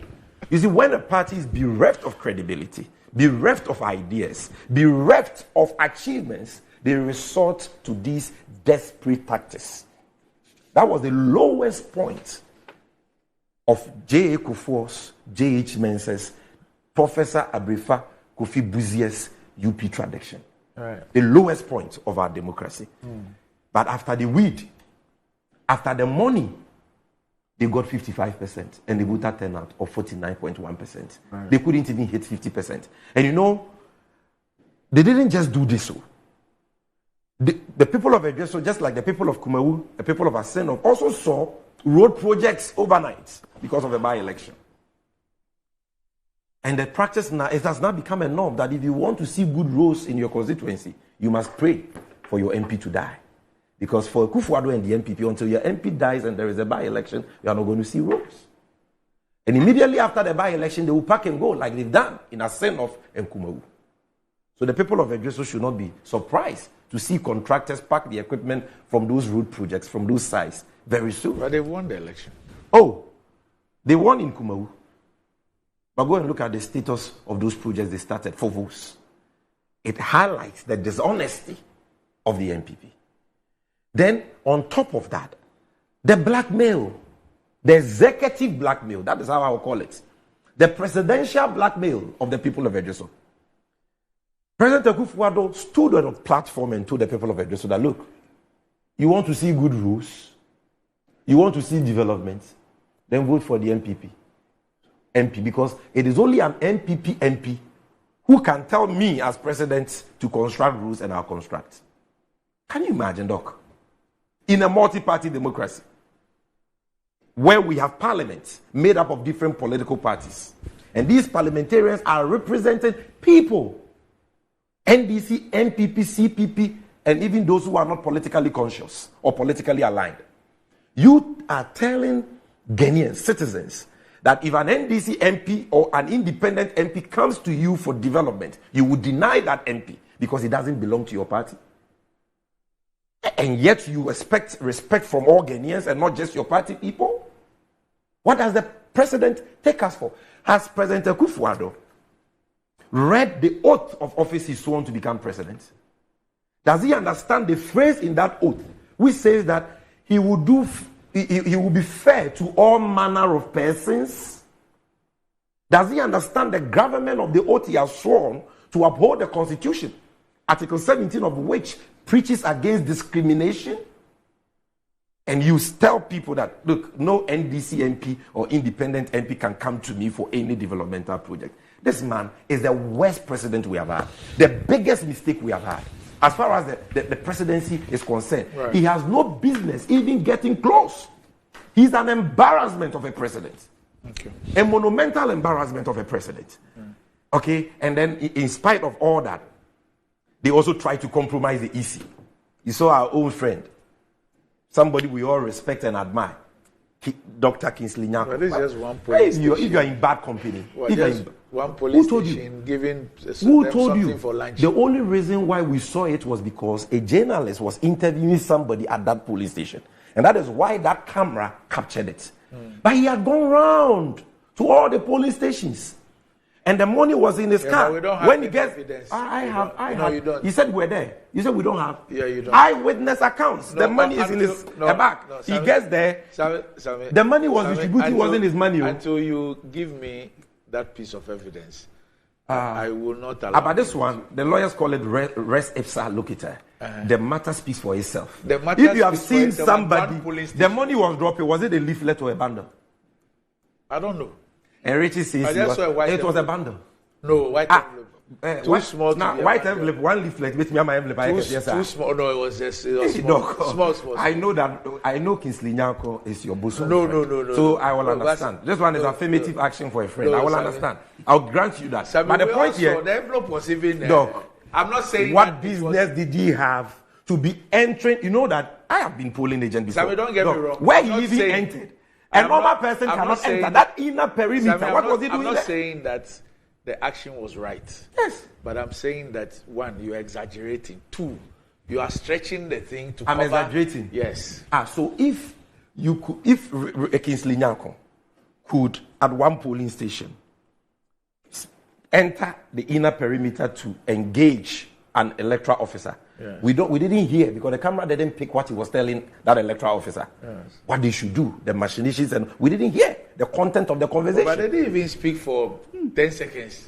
No, doc, we are baby, so you can't 10 seconds. Oh, we are TV boom, so you can't 10 seconds. Someone for her. Then, if he is capable of that, is he not capable of going to the next polling station? So that there is legitimate basis to infer that was not the only police station he did that. There is legitimate basis. And I've spoken to people on the ground. He told all the police station, and he had guys in his vehicle who were holding the money. And this is money from Accra. Sorry. So, Doc, you're saying that in the face of this overwhelming evidence, no, I'm saying that we should defend your friend. No. Okay. So let's talk about just that instance. Yes. Was it lawful or unlawful? Oh, it wasn't right. It wasn't appropriate. He didn't have any business even entering that inner perimeter. It wasn't appropriate. There's no doubt. Then you go and give the person, but even the EC concedes that it was wrong. That is why they immediately responded. Why do you think Richard is distancing himself like Judas Iscariot? Meanwhile, they took the decision together. And Kingsley Nyako was the arrowhead for that agenda. Today, you are distancing yourself from your own brother that you knew nothing about it. Is Kingsley Nyako Father Christmas? If the money was not coming from Bawumi, or no, you're the deputy minister, what does that man have? Kingsley Nyako, what money does he have? From his days at the Damkwa Institute, he and Richard, what do they have? They are all bleeding. Oh, they are in opposition in government. He was just considered for a position. This is not somebody who has a lot of money to go about distributing envelopes of money. Serious conspiracy theory. No, this is not conspiracy theory. The cancer are some way near dancing. They try to be funny. They are dancing. As some way near dancing. They try to be funny. They are dancing. Look at Kingsley Nyako. What money? We all meet him here. You ask the security. Yeah, but at least to give. How many times does he give you envelopes when he comes here? At least to give. At least Richard, at least to give 200 Ghana. And 200 Ghana will be put in an envelope, and the envelope size will be like this. Yeah, why was it one CD news? One CD news. So please, look, there are serious issues to talk about here. But look, this is a clearest indication that the MPP is on its way out. And I am happy about that, but I'm not going to be complacent about that. It only shows us that we need to push harder, and victory will be ours. And John Dramani Mahama will get the opportunity to govern this country again, to introduce his revolutionary 24-hour economy policy and launch the National Women's Development Bank, which will change this country, which will improve the livelihoods of women, create job opportunities for the teeming unemployed youth of this country, and create prosperity for all and others select you. Thank you. We'll take a break. Oh, Richard, I see that you. Richard, there are many other topics. You've had your time, I've had my time. Let's move on. There are many other topics. You've betrayed Richard Kingsley Nyako. We'll take a break. When we return, we'll spend 10 minutes to wrap up on this, and then we'll move on to another issue. Yes, 5-5. We're back shortly.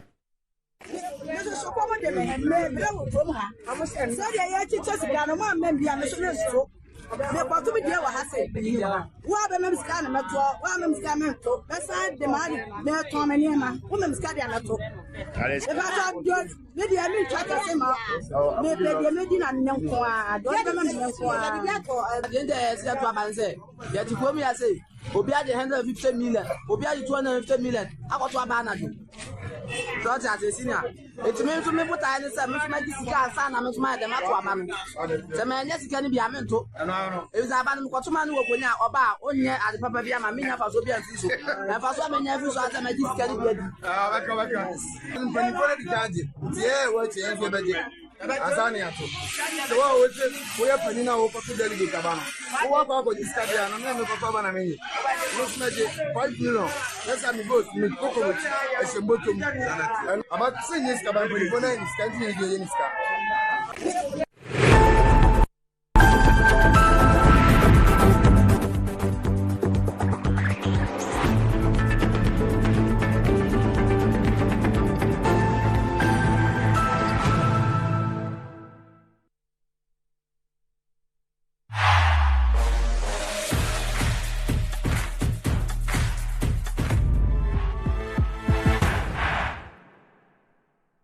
Fortune rice, it's me emu ediane biara. Yansio kakre bi pe, emu no nkeka mu. Na ne hwam ne dedie. Delicious.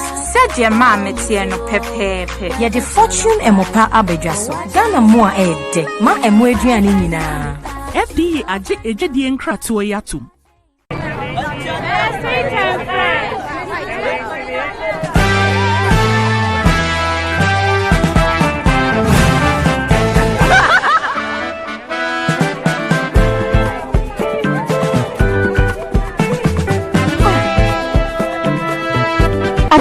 Vital has sachets and in different sizes too. You didn't know? These Vital sachets that we all use to fry our meat and fishes, to prepare our favorite meals, and to refill our empty original Vital bottles. Hey! Are you sure you are a fellow Ghanaian? Get your trusted Vital sachets today for affordability, convenience, and for the refilling of your original Vital bottle. Vital, you deserve a life of goodness. This advert is... We are back, bringing you the latest lineup from Betway. Betway starts strong with their front two, with Free Play Friday and Swipe Bet. In the middle, you've got all the control with Cash Out and Build a Bet. Plus, with Win Boost, you can boost your sports bets. At the back, they have Smart Picks and the Partial Daily Jackpot. You always get way more with Betway. This advert has been vetted and approved by the Gaming Commission of Ghana. Bet responsibly. No under 18. Terms and conditions apply. Betway. Get way more. In today's modern world, stairs are a challenge, especially for our elderly and those with health concerns. Navigating them can be difficult and even dangerous, but there's a safer way to move vertically. Lifts and Elevators Limited Company, your answer to a more accessible and secure vertical transportation. Our elevators and escalators, including top-of-the-line pneumatic vacuum elevators, Fuji elevators and escalators, offer a safer and more convenient alternative, eliminating the risks of stairs and enhancing accessibility for homes, businesses, and hospitals. Choose safety and convenience with Lifts and Elevators Limited Company. Elevate your spaces today. For more information, visit our website at www.elevatorsgh.org or call now on 0200-535-515. Lifts and Elevators Limited Company, the elevator people.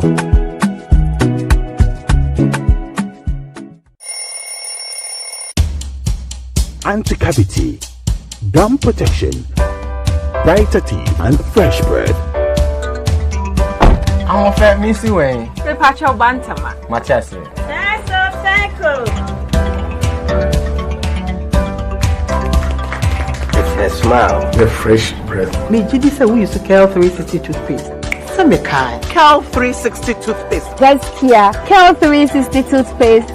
It's a gum protector. Onim jom kasa. Kile Hossein. Cal 360 did the way. It's cool mint.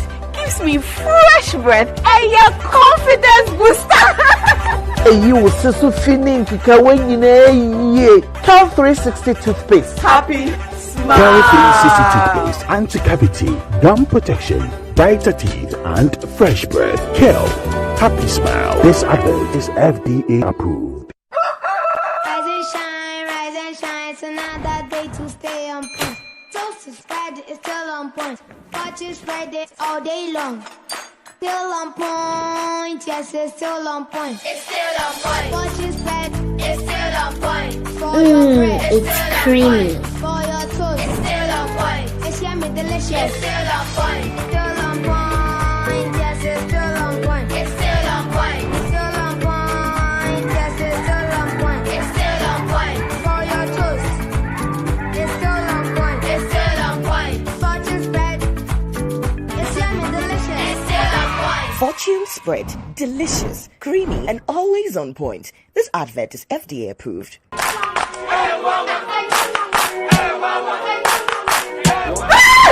Mother Papa is working.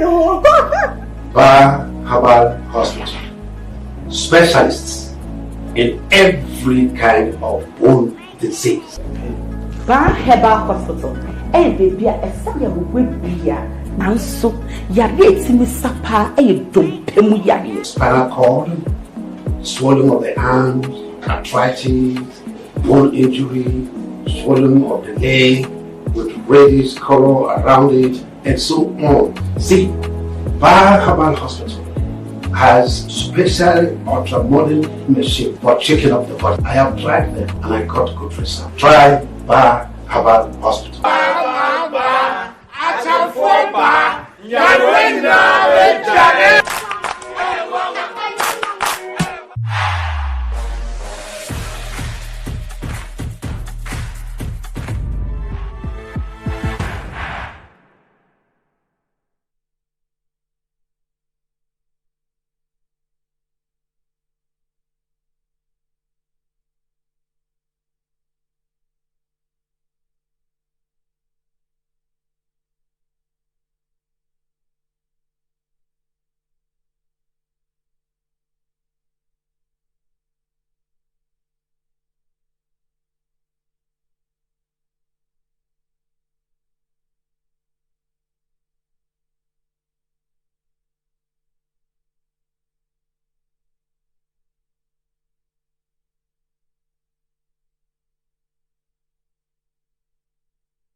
Right, welcome back to the show. If you just joined us, this is Good Morning Ghana Live on Metro TV. Still with me, I have Richard Ahiagba and Sammy Jemfi. But what does wealth mean to you?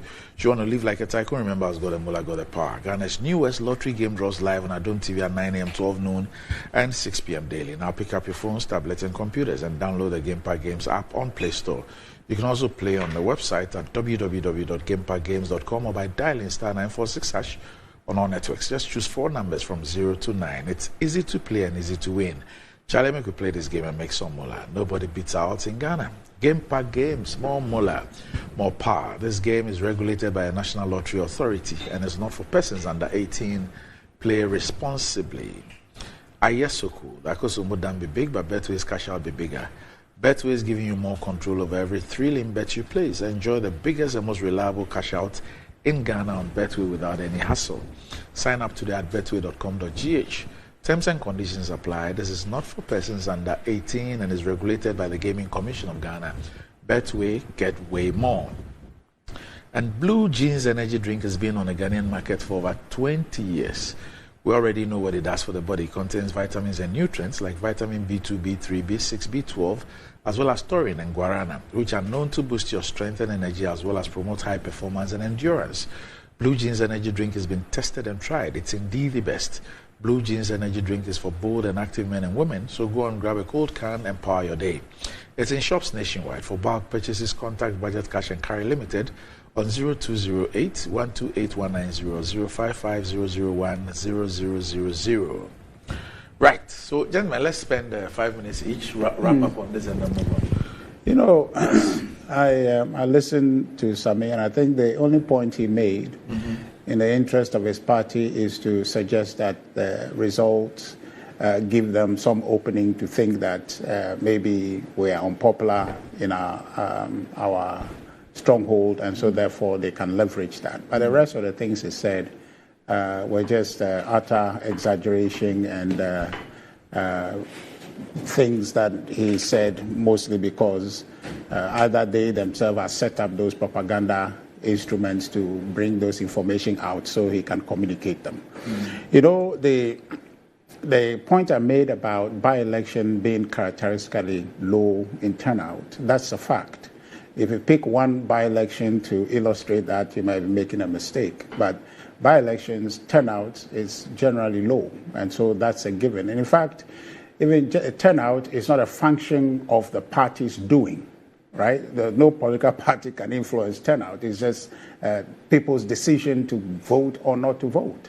Even in national elections where publicity and promotion of the election is widespread and there's a fever that catches the entire nation for people to come out and vote, even that turnout sometimes is not 100%.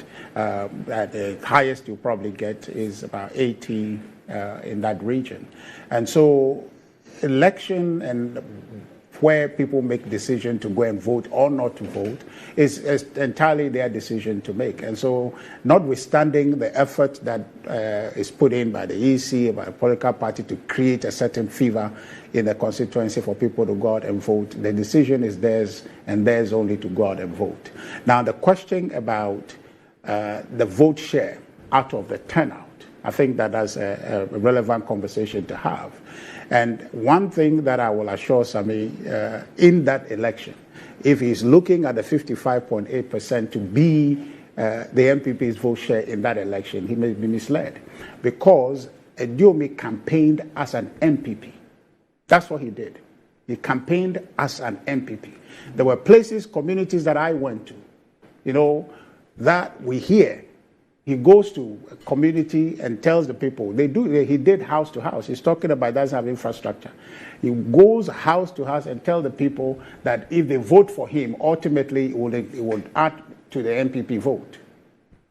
Okay, so you should vote for Ediomi and it will be counted as MPP vote. That's what he went about telling people. So he campaigned exclusively as an MPP, leveraging his MPP record to campaign. So you can quite simply add the 43.3 he got to the MPP's 55.8%. All that vote would have gone to MPP if Ediomi was not in that election. Okay? So don't be misled in thinking that 55.8% is all we got. Our vote went to him. Now, one thing also is that we had difficulties in the constituency to do with internal issues. That has been admitted. And I think that the national chairman went on a bit on that tangent to indicate that we would try everything we can to bring Ediomi back to the party. He is a consummate MPP person. He's run that constituency on three occasions as MP, 12 years as an MP. So that person has name recognition, he has identity as an MPP, and he campaigned as an MPP. So that outcome, 55.8 is not what MPP got. All our vote was split, and he got some of it. And so that's the key point that we want to make. You see, the issue with the president's comment, and I think Sami made reference to that it's only MP who can lobby me to build roads or do whatever. It is directly linked to the campaign Ediomi was doing in the constituency. That only he constructs roads, that he can construct roads. And that he didn't give credit to the fact that he was able to do those things because of the platform given to him as a member of parliament and a deputy minister for roads and highways. He was claiming those things as his personal effort.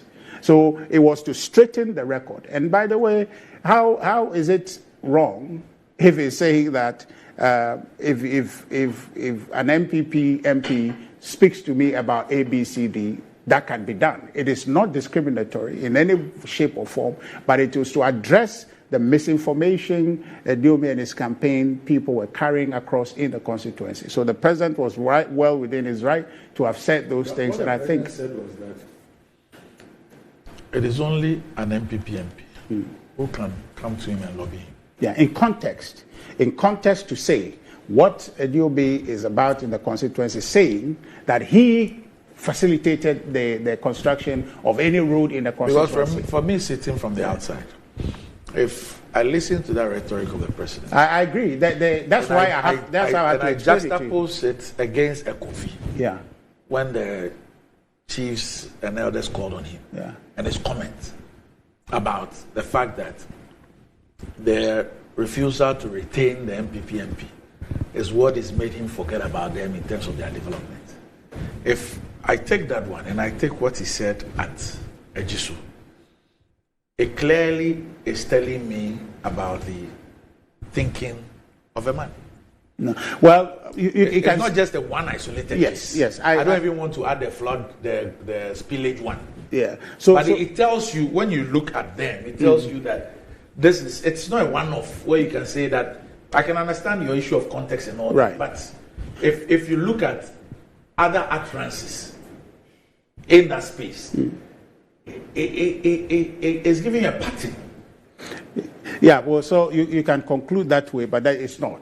What I mean is that he was speaking to an issue to electorates who, if they don't get the fact, could be misled by his misinformation, and therefore he needed to straighten that fact. So I think that on balance, what the outcome of Ejisu is, we know clearly what we have to do. The problem is internal. The national chairman is pointed to it. We'll deal with it. And these are interpersonal grudges that are, morphing to become a party issue, but those will be dealt with. There's already a committee, regional committees across the 16 regions that are facilitating reconciliations across all the constituencies. But additional effort will be made to ensure that Ejisu, the local issue to do with internal elections, which has festered and become a problem that we had to deal with in this election, will be addressed. These are personal issues, and I think that the region would lead on resolving some of those issues. Once those issues are resolved, see, I tell you that the New Patriotic Party will win this election. The NDC, Sami, is talking about some 24-hour economy that we have already informed Ghanaians that is a fallacy. It's not anything that is going to happen. But what will happen and what Ghana should look forward to, really, for the basis for voting for Dr. Alhaji Mahmoud Bawumia for the presidency of this country on December 7th, is his innovative idea. And I think that, Senior, you should agree with this, the innovative idea of backing our cedi with our gold. That is what the Saudis have done.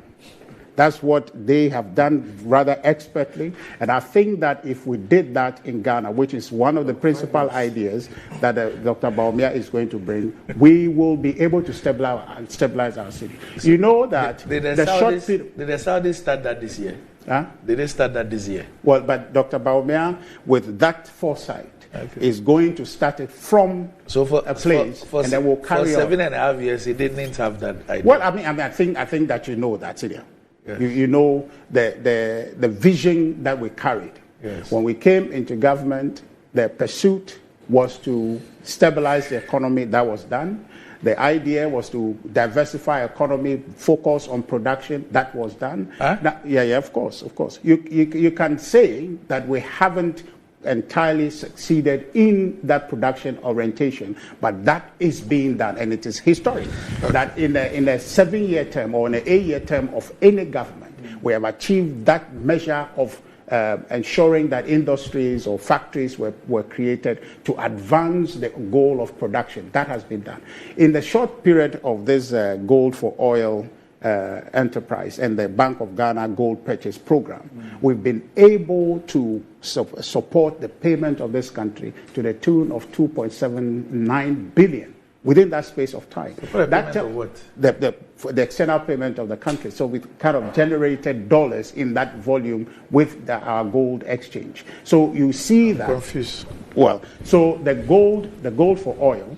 No, I'm not asking you to explain. Okay. The Gold for Oil initiative has brought in excess of $2.79 billion. And how has that impacted on fuel prices? Well, we're saying that. And how has it impacted on the stability Well, but of the obviously currency? it has. You know where the fuel prices were before the Gold for Oil. It has dropped. A lot needs to be done. A lot needs to be done. But I'm just using that to indicate for you a full-on implementation of that policy will yield much more benefit. Right. Imagine just that short window and what we've been able to realize if you vote for Dr. Mahmoud Bawumia and he implement that policy, saying that we're backing our cedi with our gold, buying gold in cedis and obtaining dollars for it, it would help incredibly to stabilize our cedi and strengthen our external position. I think that's why we should, in this election, I'm sure vote for Dr. Mahmoud Bawumia. This is contained in his lecture on how to stabilize the cedi, the one he gave us, and asked us to download. These two examples are in there, right? The February 7th election Okay, let me bring something. is one of his visions that he's going to implement, and I think that that is one thing Ghana has not seen, and he will implement that for the benefit of our country and for our city. Americana. Thank you. Sorry. Well, Doc, the Akans have an adage that says that. Did you visit your grandmother this weekend? So mami owu na wose wada iminu bejo. To wait, if your mother is dead and you lie about that, saying that she's just asleep. Yes. Evening time will come. Yes. When it is time for supper, yes. See your smoothness level. Oh, okay. So I'm not going to debate Richard on a Jeso by-election, the results, the data, and what it signifies. I have given you facts on voter turnout. Comparing that to that of Asenov. I have given you the data showing their dwindling electoral fortunes, not only in Ejeso, but also in Asenov. I don't know whether the Asenov 1-2 was due to internal issues. You understand? The decline by 2.6% in their votes relative to 2020, as compared to the by-election, was also due to internal issues. So he can continue to make excuses for this embarrassment, this vote of no confidence, which has been expressed in Akufo-Addo, Bawumia, and the New Patriotic Party by the good people of Ejeso, their own stronghold. He can, but evening time will come, and that evening time is coming very soon. It is the day of reckoning, the day of accountability, 7 December 2024, and they shall see their smoothness level. I would have ended it here, but you know, Richard, he is known for making statements that he himself knows to be false. Like what? Like the statement that the 24-hour economy is not possible. Did you expect him to say it's possible? Oh, yes. Why? Is he any different from Dr. Okuboy? Dr. Bernard Okuboy is a medical doctor. A medical doctor. He even has masters in public health. And as we speak, he's the Minister for Health designate, even though I've seen evidence of him acting illegally. And he should take the caution that has been given by the minority caucus. Okay? So he's not a small boy in the MPP. Dr. Okuboy sat here and said that he is not the type who will say that the 24-hour economy is not possible. And that 24-hour economy is possible. Anybody watching me can Google it. This is Dr. Okuboy. No, that's his opinion. No, but the person who is expressing this opinion matters. He's not an NDC person. No. MPP member former member of parliament, now minister designate for health, formerly the head of health insurance at the time he was making that statement. He's a member of Richard Ahiagba's communications team. When they go for meeting and Richard Ahiagba tells them that when you go on air and Sami Jenfi and Ku are talking about 24-hour economy, tell Ghanaians that it is not possible. Dr. Okuboy said, no, Richard, this one there, EMFA. So Okuboy came and sat here and said it is very possible. The member of parliament for Enyansu Tum, your good friend, the doctor, the one who has been, you know, MPP people, they don't like truthful people. Because of the honesty of that man, they voted against him. Poor man, Dr. Kingsley something. Doc, help me with his name. Kisi Dixon. A doctor, PhD holder. I know Richard is still. No, he's a medical doctor. He's a surgeon. A surgeon? Yes, a surgeon. Wow. Surgeon. He came and sat on this very platform. American trained surgeon. Yes. He says MP praises Mahama NDC for 24-hour economy proposal. These are the honest people in your party. Members of your communications team. And they said this on this platform. Anybody watching me, you can Google it. Then aside that, do you know the meaning of Trade Union Congress? That's organized labor. They speak for all workers in Ghana. Doc, I lie? They are not NDC or MPP. Trade Union Congress, the body for all workers. Mahama 24-hour economy, a game changer.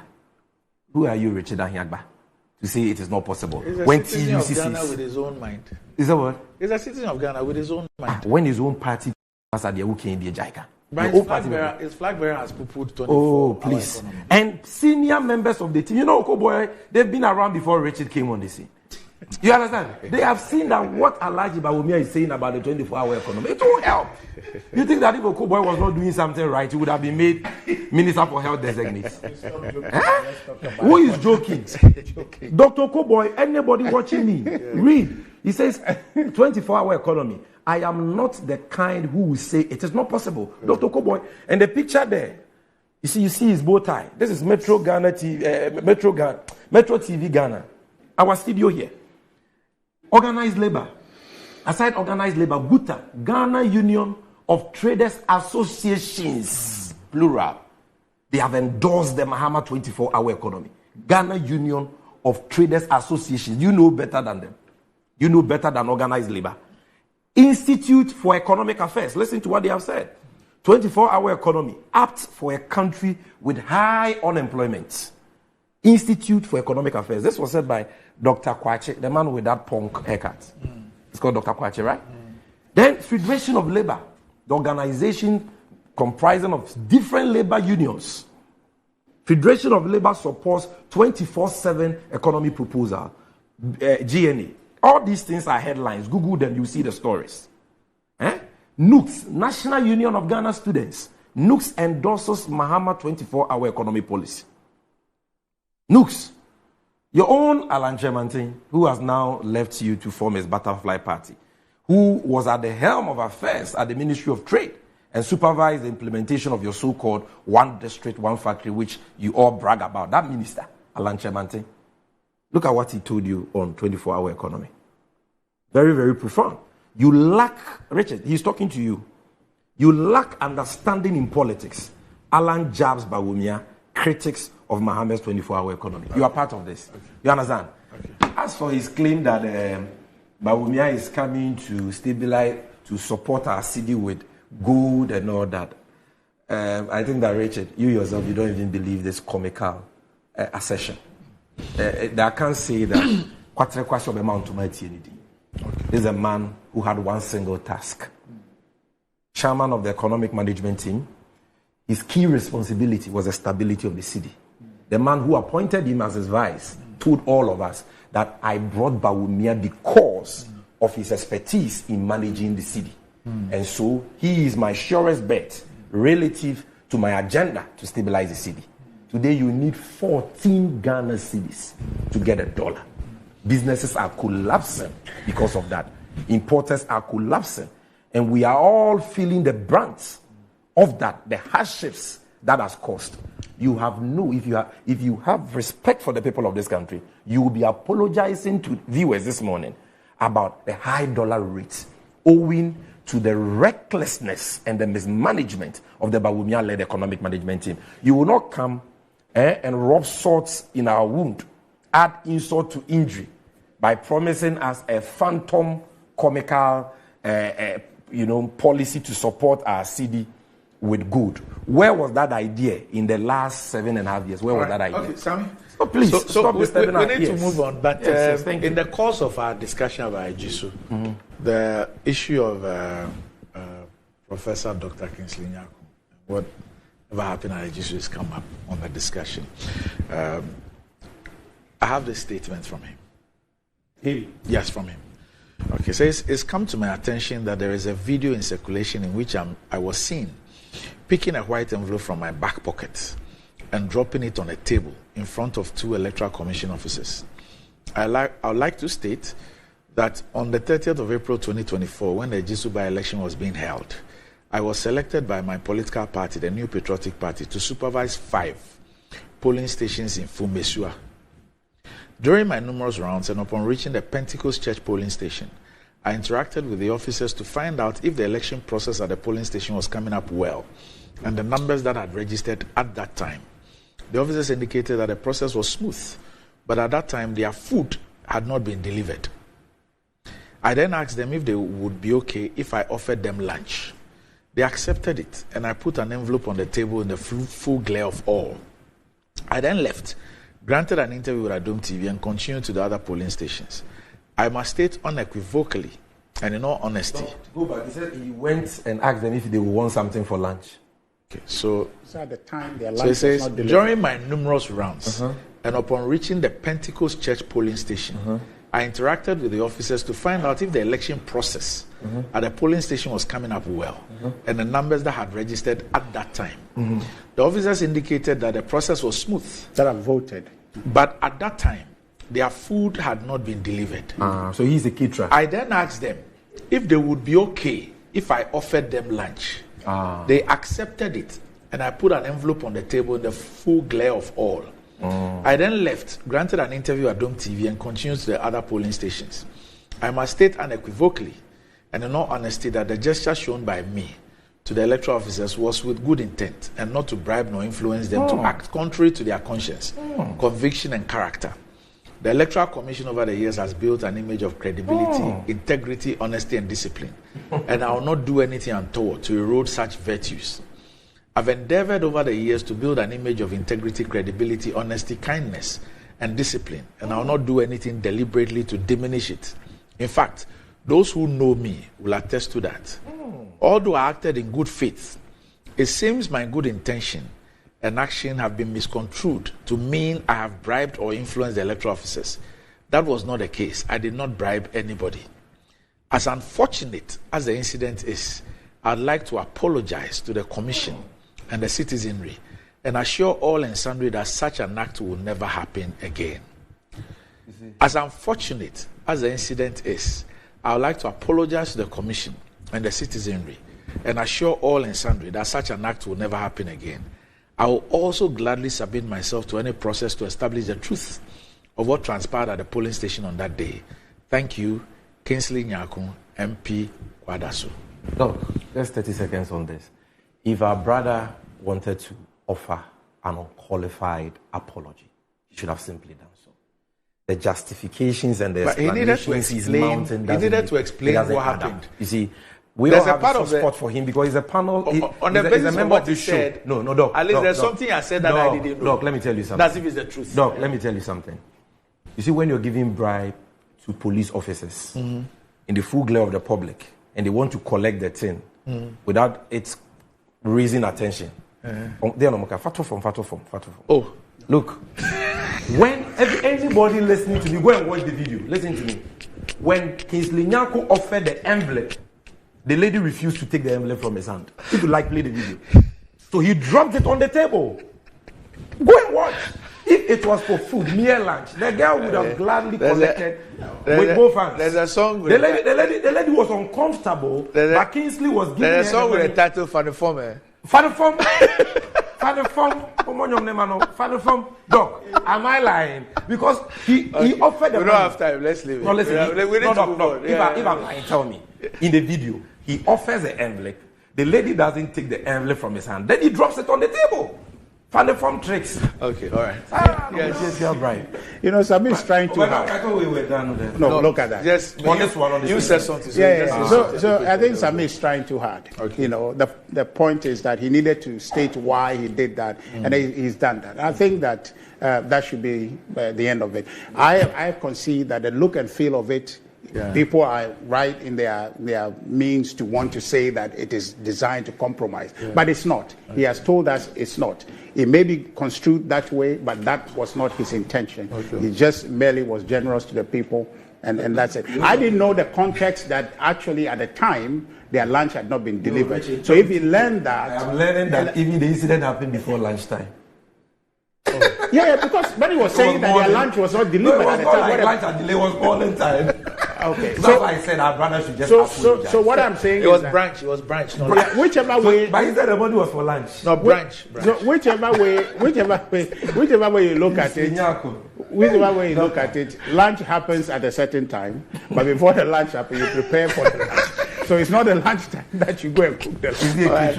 So the point is that he's given his explanation, and I think he's done well. It's courageous of him, and what I think shines through is that his character. Let's give him the benefit of the doubt. All right. So the Fourth Estate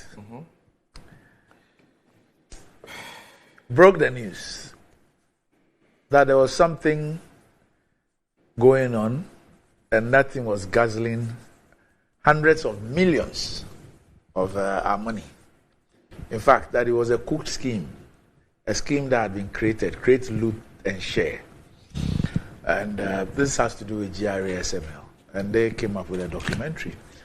Well, subsequent to that, we saw SML's statement and all that. The president referred the matter to KPMG to perform an audit. KPMG have since presented their report to the president. The president has not made that report public, but he has issued a statement in which he tells us of some key findings by KPMG, and then some recommendations by KPMG, and his position on those ones, or his recommendations, or his directives, pursuant to what he has told us is in the KPMG report. Well, some civil society organizations have filed a right to information request for the full KPMG report. That is yet to be acceded to. Well, there's been a lot of talk about this thing. 3 or 4 days ago, the NDC held a presser, and it was addressed by you, Sammy. What are your issues? Look, thank you very much. Since this matter broke,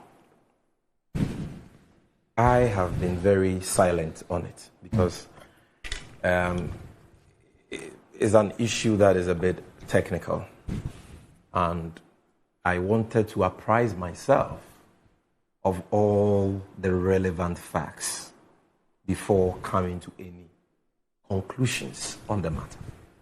But when a scandal like this comes out, you need to hear all sides.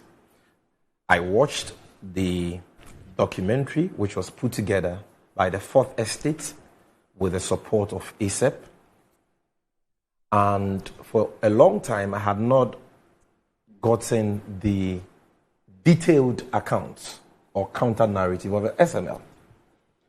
I saw a few statements they issued on the matter, but last Saturday I had an opportunity to watch their public relations officer on Newsfile and listen to a more detailed response from the perspective of the company on the issues that the Fourth Estate had raised.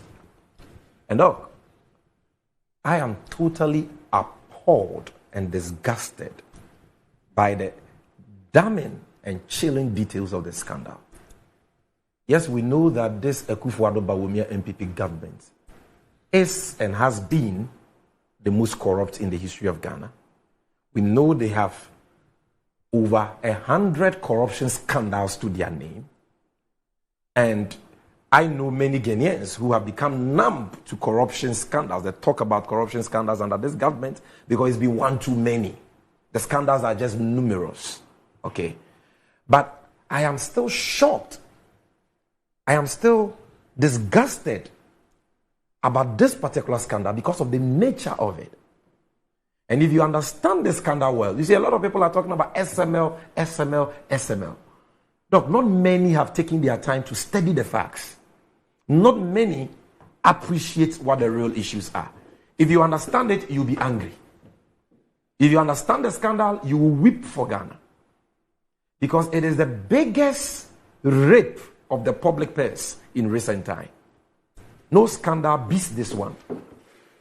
And you see, we as a political party, the NDC, decided to wade into the matter because of the recent attempt by the Akufo-Addo-Bawumia NPP government to cover up this serious issue. There are clear cover-up attempts or efforts being made by the government. And as a responsible opposition, we are duty-bound to speak, and that is why we spoke. You see, and the reason why those watching must pay attention, those who can speak must speak up, is that we are talking about billions of Ghana cedis gone down the drain. At a time when our nation is faced with economic bankruptcy, our country is faced with an economic mess which is affecting all of us. The SML scandal is just unacceptable. Now, what are the facts? So you know that the NPP won the 2016 election, and by virtue of that, President Akufo-Addo and his vice Alhaji Bawumia were sworn into office on the 7th of January 2017. 7 January 2017. Then a new company was formed immediately after, 37 days after. A new company was formed called Strategic Mobilization Ghana Limited, SML. It was incorporated on the 14th of February 2017, Valentine's Day. Look, the stated capital of the company is 10,000 Ghana cedis. The paid up shares of the company is 10,000 Ghana cedis. The company was incorporated by a person, shareholder, who is called Evans Edusei. And before the incorporation of this company, all that this person was known for was timber affairs. Because he runs a company called Evans Timbers. So he is into timbers. Then his party comes into office 37 days after. He goes to register a company for trading and auditing. He is not an auditor himself and not a finance person himself. But he goes to register this company. Look, barely 4 months after that, 4 months, President Akufo-Addo-Bawumia and the NPP decide to give a very important contract at the port to this 4-month-old baby company called SML. What is that contract? Transaction auditing contract at the port.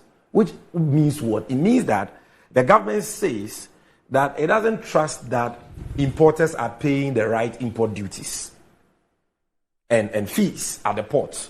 And so it needs somebody to assist GRA, a company to assist GRA, check what is being paid at the port to see that the right fees, charges, and duties are being paid. Now bear in mind that before the NDC left office, we had awarded a contract for this same purpose to a company called West Blue. And West Blue was doing this job. Immediately the Akufo-Addo-Bawumia government took office, they targeted that job and sought to give that job to this 4-month-old company called SML. This company at the time had no prior experience in auditing or revenue assurance. They had no customer. Their customer base was zero. They had no clientele. They had done no job before. I've heard the PRO say that, we procured a system from Texas and expertise from here. Look, elementary company law. A company is distinct from the personality of its shareholders. The experience of the directors or workers of a company is not the experience of the company, because the two are distinct. That is right. It's complementary.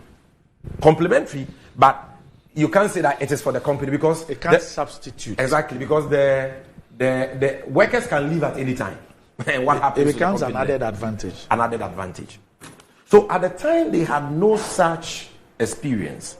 the government sought to give them this job at the ports that I've already explained. And what was the issue is not the fact that they sought to give them a job when they were only 4 months old, doc, but that they sought to give them the job through sole sourcing. You recall that in opposition, the NPP said sole sourcing was tantamount to corruption. Doc, you recall? Mm-hmm. They said anything that has sole sourcing in it was corruption. So when they came into office, they told us that sole sourcing was going to be a thing of the past. They even appointed a minister for procurement. Procurement breaches were deemed as an abomination by the NPP. They've been prosecuting people for procurement breaches, some of whom they have jailed in the NCA case. They removed an EC chairperson on the basis of alleged procurement breaches. And then they come and decide to give this juicy contract, which was already being performed by West Blue, to a 4-month-old company on sole sourcing basis. Between June 2017 and September 2017, according to the president, 3 separate requests for sole sourcing to engage SML on sole sourcing basis were made to the PPA, and all of that were flatly refused by the PPA, because sole sourcing is governed by law, Section 40 of the Public Procurement Act 2003, Axis 3. You can only sole source a contract to a company where the company has exclusive expertise, or where there is a crisis, or where a transaction is of an urgent nature. None of these conditions existed in the case of government's attempt to engage SML. So all the requests were refused, rightly so. Then, doc, this government, hell-bent on achieving whatever sinister agenda they had, decided to defy the PPA. That you won't give us approval to engage SML on sole sourcing, fine. Through the back door, we will engage them. So what did they do? They now engage SML as a subcontractor of West Blue. They impose this 4-month-old company on West Blue as their subcontractors. But because that is a government work, a public service that West Blue was engaging for the government, that agreement which engaged SML as a subcontractor to West Blue should have gone through the procurement process. No, it didn't go through. That was when the criminality, the illegalities, that is when it started. According to the president, all these facts are contained in the statement issued by the president. And look, in addition to that, the GRA adds another layer to the task of SML, which is external price verification. What does that mean? Sometimes we confuse people with the jargon, so I like to break them down. What it means is that when you bring your goods into the country, the import duty you pay is determined based on the price you bought that item outside the country. And so because of that, a lot of people lie about the price they buy those imported items so that they can pay lower import duty. So they needed a company which could deploy a system of verifying the external prices importers give for their items they bring into the country. And they gave this contract to this same SML. Then in December 2018, West Blue is kicked out. Their contract ends under bizarre conditions. It is not extended. And this SML is asked to now take over the work of West Blue at the ports as the main contractor. And this doesn't also go through the procurement process. Look, in addition to that, the Kufuor Bawumia government says that players in the downstream petroleum sector, the OMCs who sell fuel at the fuel stations, the BDCs who bring fuel from outside the country into the country, they suspect that they are not paying correct taxes to GRA. So they want a company that can deploy a system to check that. That's what we call the downstream petroleum audit services. So they award this new contract to the same SML. Here again, they don't go through any procurement process. Not even sole sourcing. They didn't go through any procurement process at all.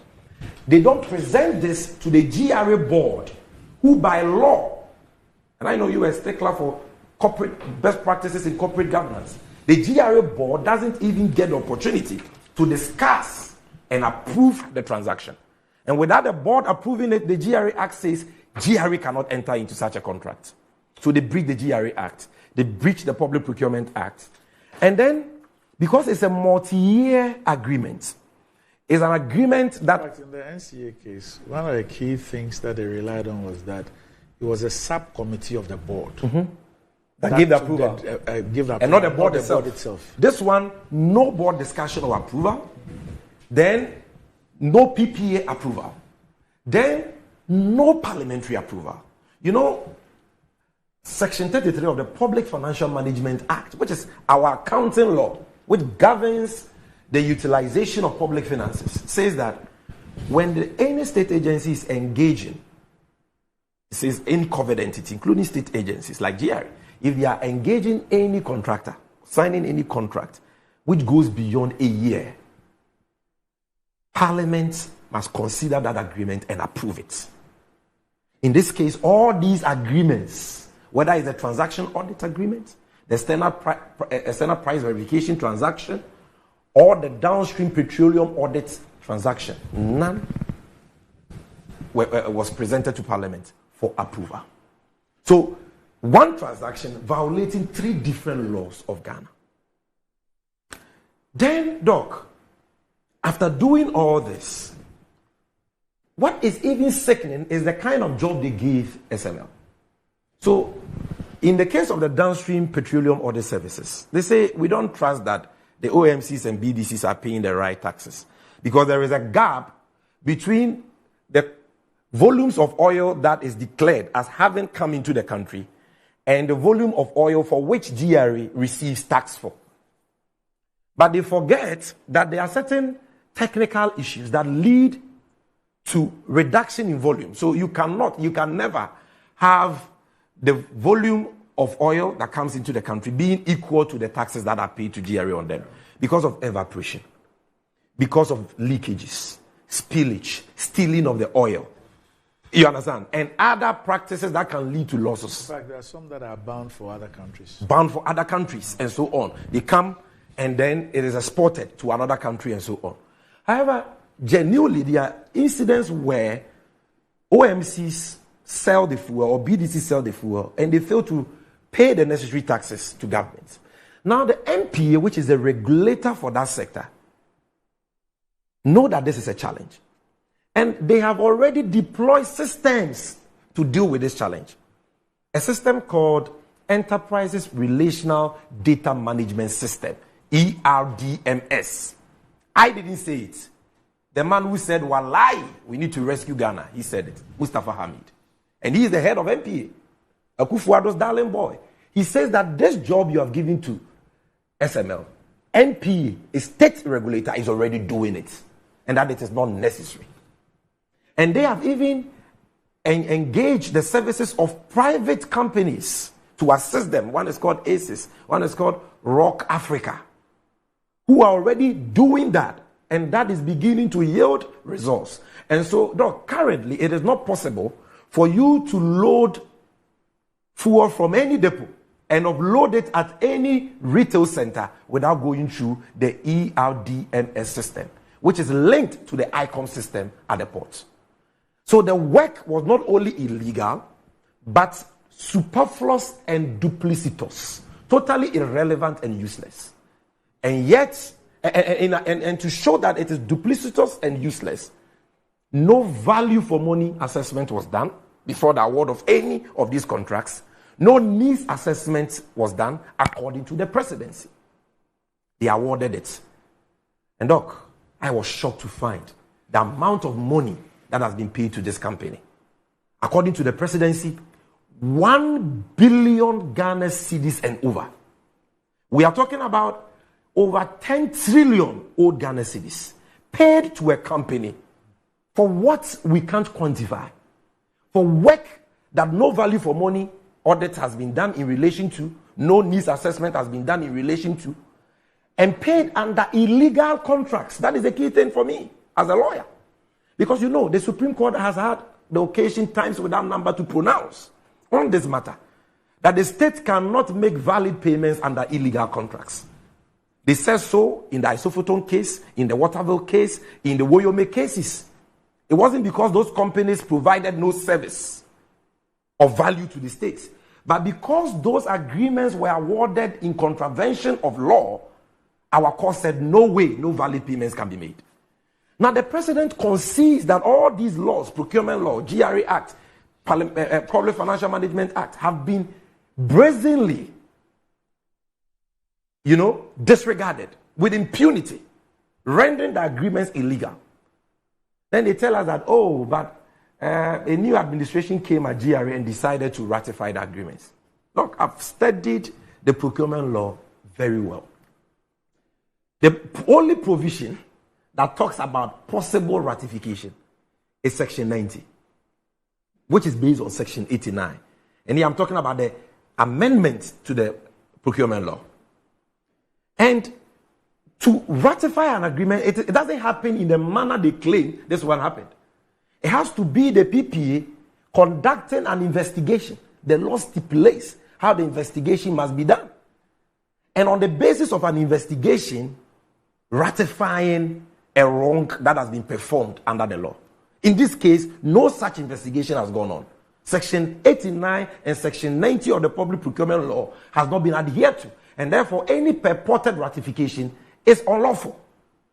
It cannot right that illegality that took place in 2018 and 2019 in relative to the award of those 3 illegal contracts.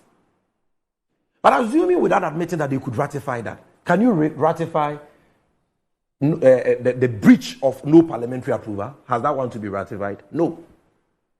And the lack of parliamentary approval is great. It goes to the foundation of the contracts.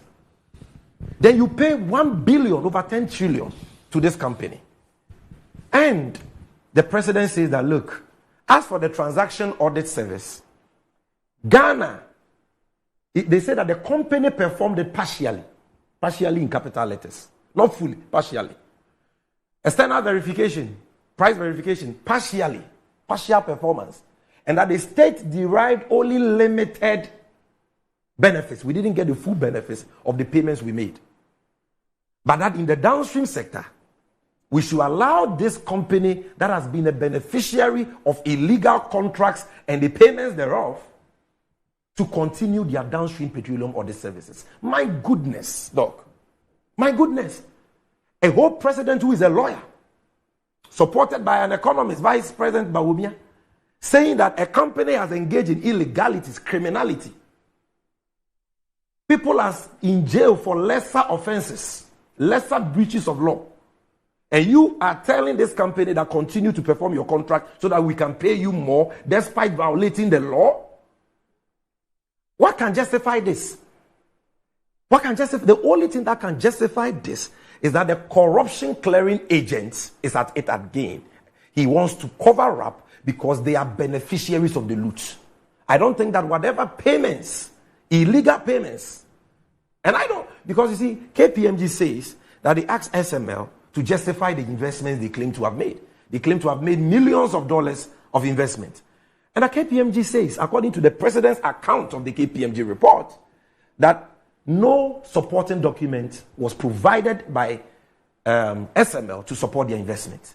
How then do you ask this company, who can't even provide documentation to support their investments, for which reason they are being paid, to continue doing this work?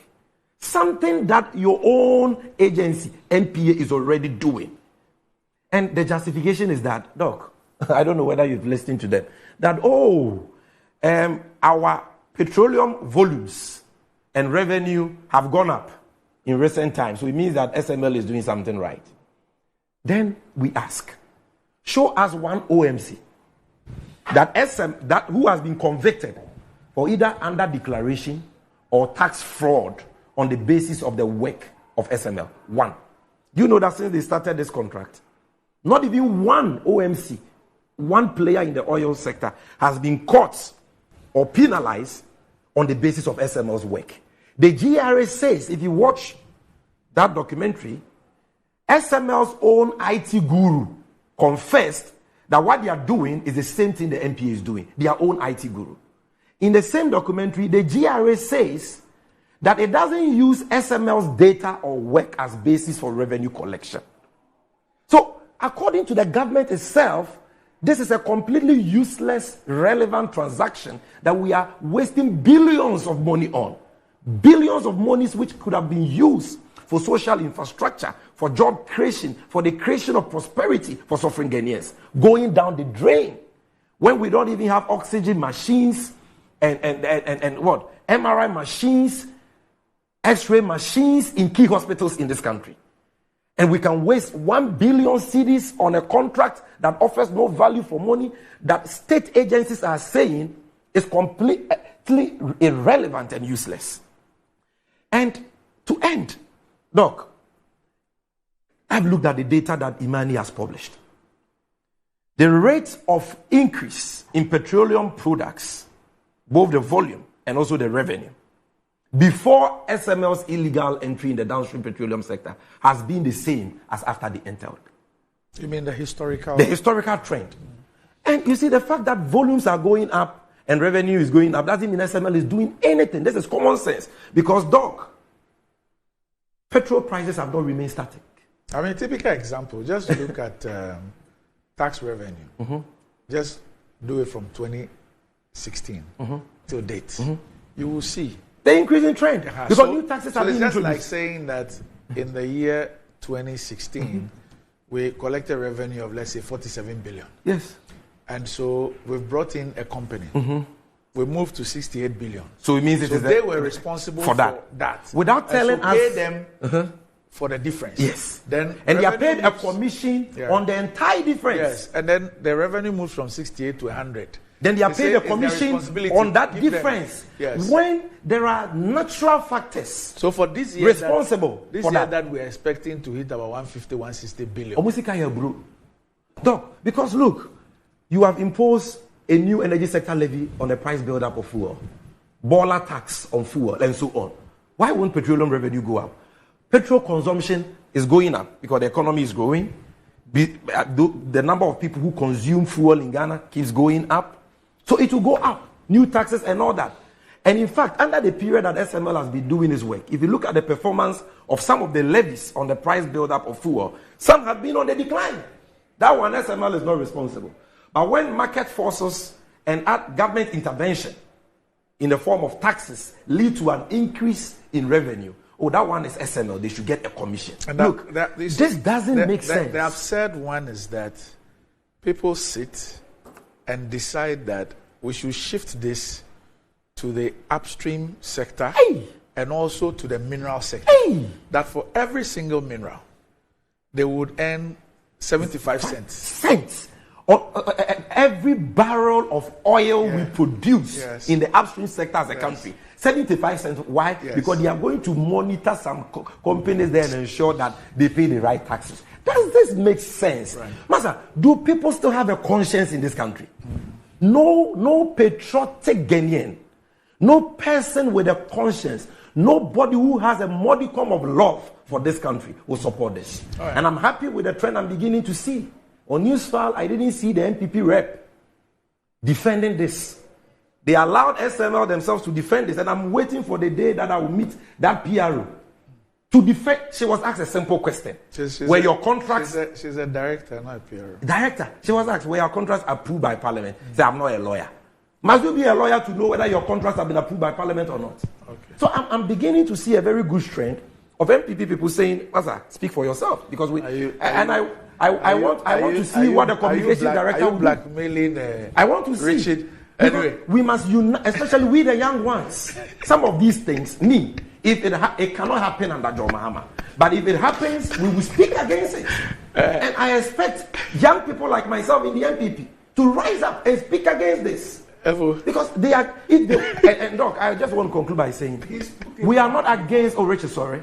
Yes, I've spoken for long, sorry about that. We are not against revenue assurance. Look, I'm not against the company. Yes. If you are doing business and you're doing it legitimately, based on value for money, needs assessment, and your contracts are lawful, and you are being paid, I have no problem with that. Yes. But you cannot breach our laws with impunity like we live in a jungle. But why are we blaming the company?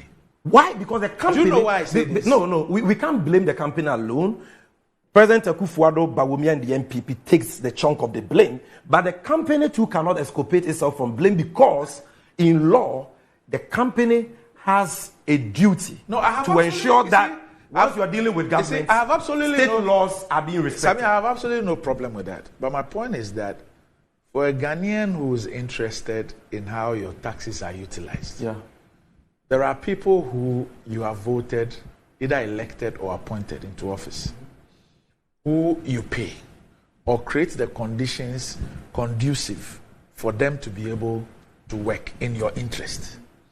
Now, if you have a situation where these people surreptitiously, on 3 occasions, decide to go and get a single source approval, and they do not get it, and they go and find a back door to get this thing subcontracted, and then when the main contractor's contract ends, they find a way of giving the contract to this company without going through due process.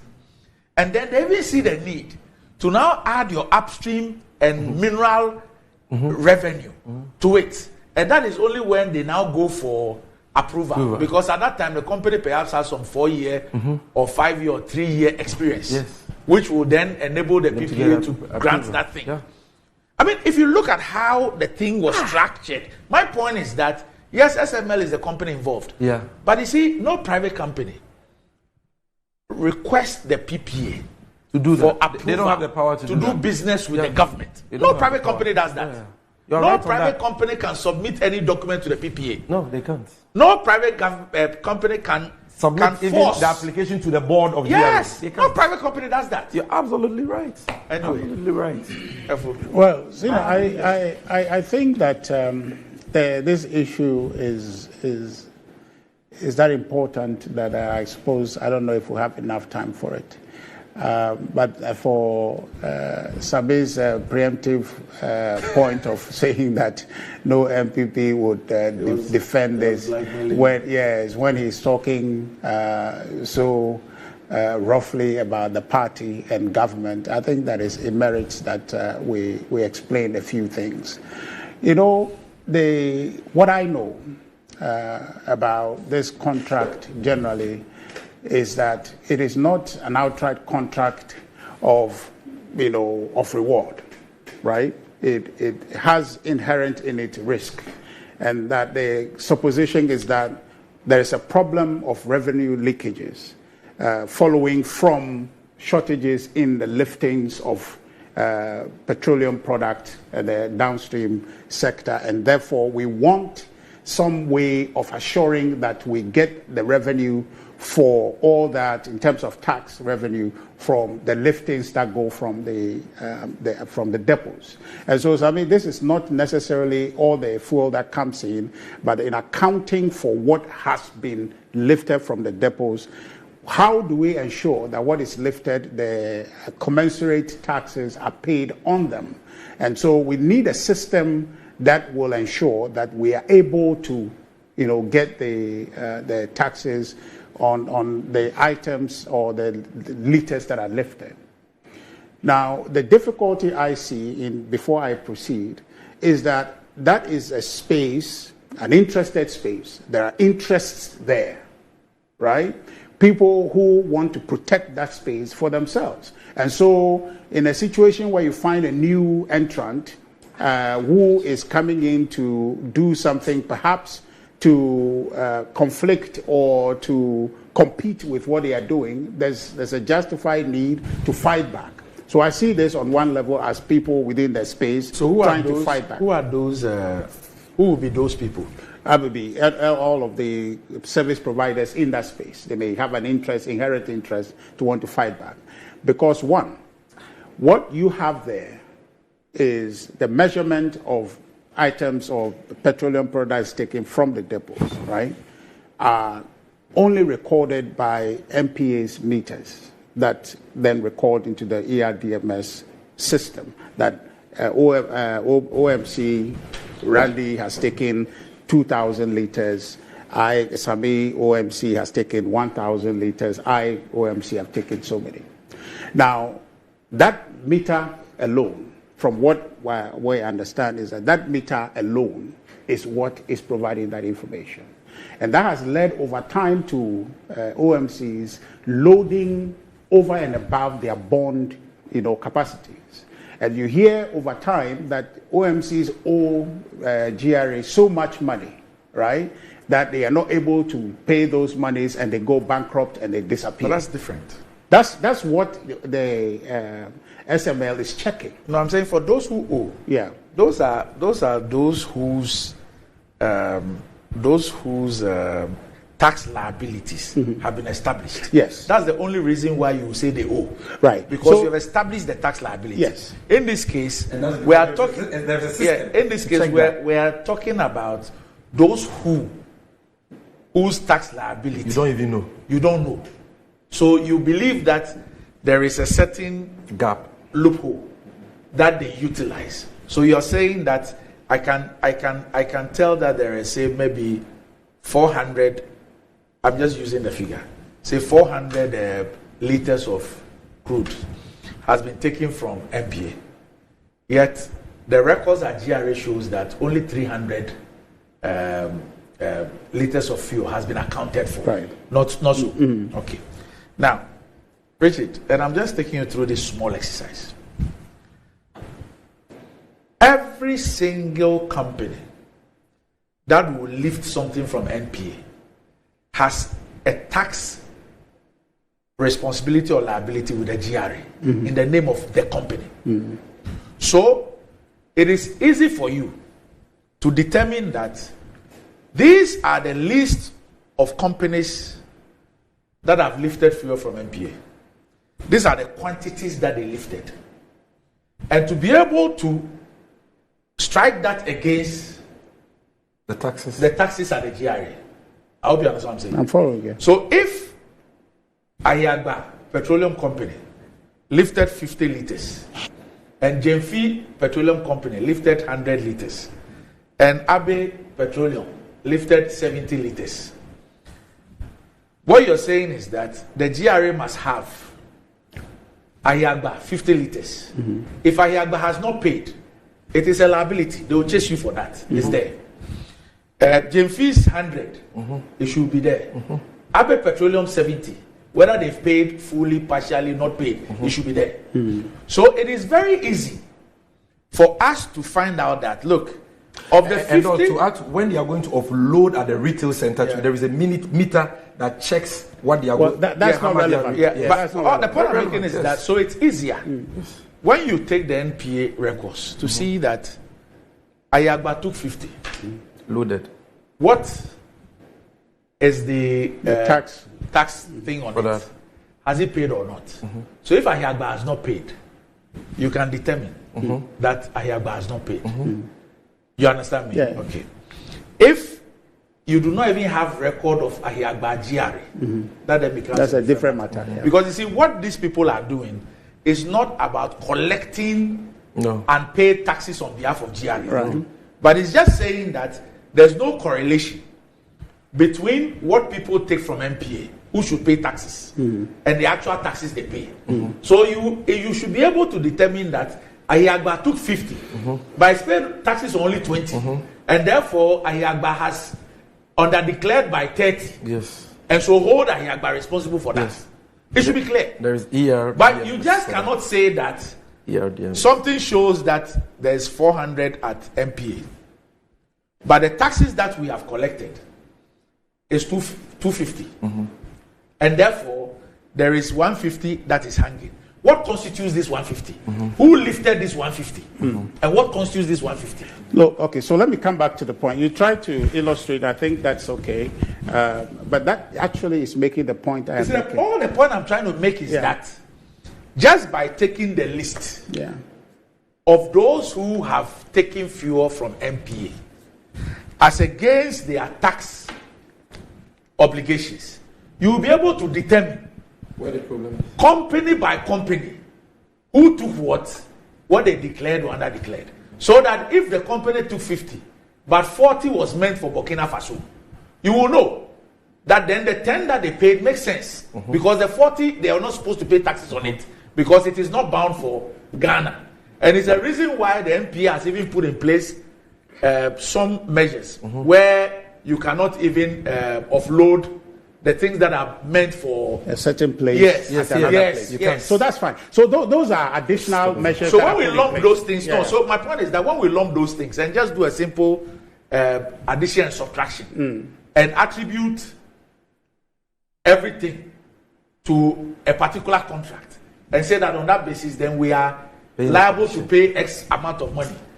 Okay, so I've not even come to the legalities and the breach of all those rules. Even that, I think that they, as we speak, they have. I've seen documents of their ratified PPA documents. I've seen that. But you see, the point I want to make, which was what I was trying to establish for you, is there a need for SML? And if you look at the KPMG, is there a need for revenue assurance? Yes. If you look at the KPMG report, it did establish that yes, there was cause. There was cause for that business, right? Which was the basis of saying that the fight against them, much of all these things, may be a function of sector competition.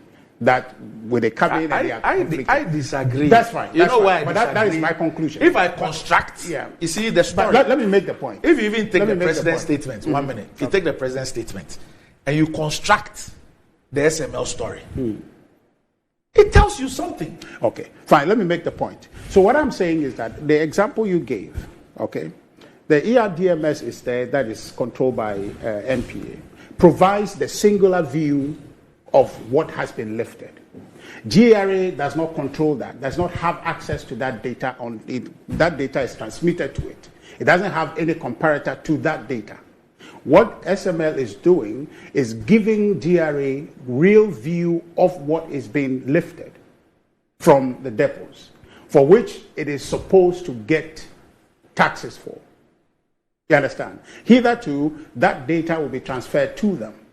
But now, GRA through SML can see real time what is coming out. Did they ever request for it? Did they ever request for a plugin? We are talking about two state entities. Yeah. So did they ever even request for a plugin? Just hold on. I mean that is not for us to determine. That there's a need for the business. They have done it, but we are just discussing the product.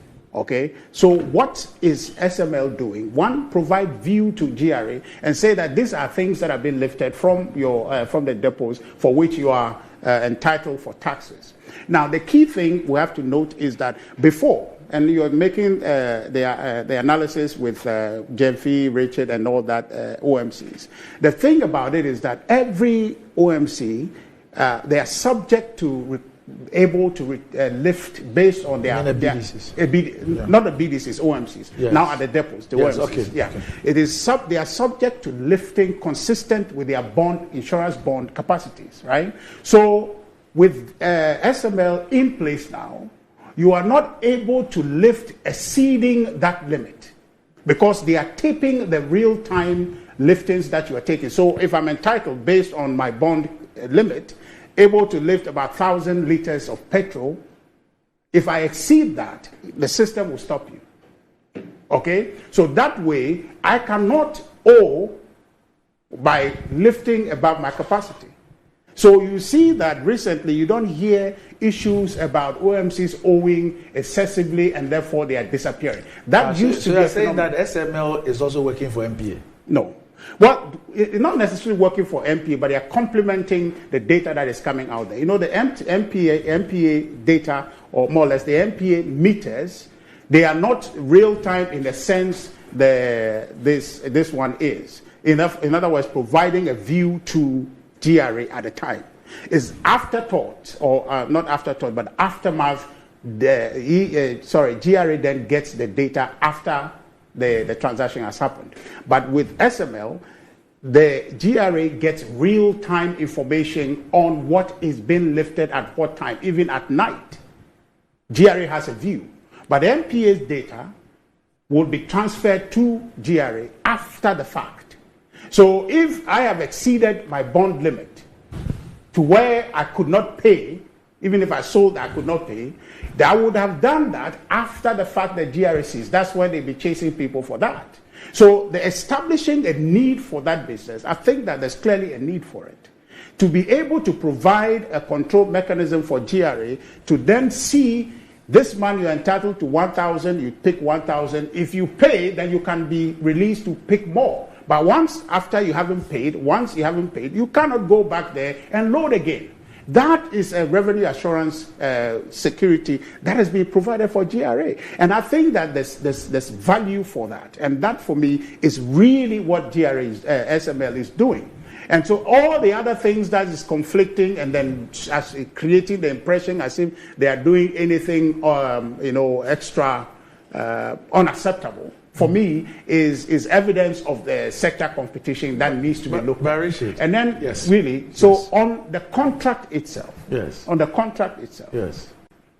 is a contract that if at the end of the day, when SML came in, the contract by its nature and design is such that if they had come and when their activities were not able to inure to any increase in revenue, they were not going to be compensated. Yeah, but how do you attribute the increase in revenue to their work?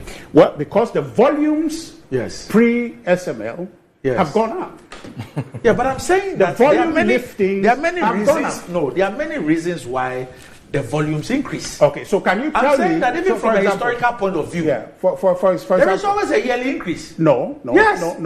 But if you look at the data, I've seen a bit of the data. Yes. The point is that when they came in, the volumes have gone up, and even if you want to dispute that, you can say that you are moving from a situation where the singular measurement of liftings is now being paired with another. So there's a means for cross-checking. Which another? With the SML's metering, right? The measurement they have brought. Before you only had the measurement of MPA, which is there at the depots. Now you have a secondary measurement from SML, which is checking what is taken here and what is taken here. So that you have a means to compare. So then you actually are holding the first meter accountable because you know that there's a second meter that will show you the true value. Okay, so the two must reconcile. So to that extent, there's a tendency, okay, to see that the system will work a bit more efficiently, and that's what they have produced. And their measurement is actually for GRA to look and see that at this particular time, as we speak even now, any of the depots that are loading, right, they are being recorded in terms of where they are the particular depot they are loading at separately in the particular place. The MPA data will be recorded, but then GRA will see the SML data at their own locations real time. So then you are forcing a situation where people... Let me ask you a question. Granted that we have a revenue assurance need, what is it about this company 37 days after its formation? After the government won power. For which reason we thought that this is not something that we ought to open up to have companies that have expertise in revenue assurance everywhere to apply for. But we thought that this company, we must apply for sole sourcing for this company. We do not succeed once, we go again, same company. We don't succeed. We go the third time, this company, we don't succeed. The third time when we didn't succeed, we now go to the company that has an existing contract and get them to subcontract this role to this company. Then when their tenure ends, we get a GRA to give this contract to this company without going to the PPA. And then after they've done this, at the point where we wanted to now add upstream and mineral royalties, we now go to the GRA for that. Why would anybody do that? So wait. We have removed an electoral commissioner, an electoral commissioner, constitutional office, from office for procurement breaches. No, so let's send people to jail. For procurement breaches. So let's bring the issue here. I think we can expand it if you want to. You see, the point I am making is that there's an essential need for that business, which you have said that there's somebody else that was doing that business and therefore subcontracted and all of that. No, but I want to. I've not said that is not even downstream. No, but I'm just saying. No. I'm just trying to link the need for that business. All right, to say that. Do we have a problem with revenue from that particular sector, from the downstream? Granted. There is. Yes. Did you know the number of problems we have? So the fact that you have a problem means you should violate the law. But you see, if you have a problem and you're not solving it, I'm not sure that you are helping yourself. So you have a system through SML that you're looking to resolve that issue.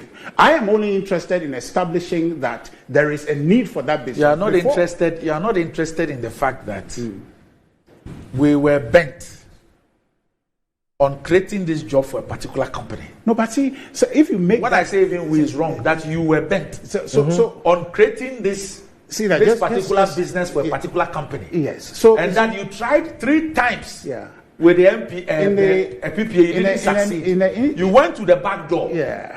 And succeeded. I mean, all of those things. And then you gave them a contract. Now, because you are not succeeded with PPA on 3 occasions, you now give them the contract without the PPA's approval. I agree. Then afterwards, but then now they have a ratified agreement. That's what they have PPA documentation as it stands. So all the things Chami is talking about illegal doesn't arise even. Why doesn't it? Because they have the documentation to prove. You disagree that for a multi-year contract. No, I'm not saying. I'm asking a question. That shows parliamentary approval. Oh, no, I didn't say parliamentary approval. Why do you just? But without parliamentary approval, I didn't say so. I said PPA. That's what I'm talking about. But the point I'm trying to make to you, is that.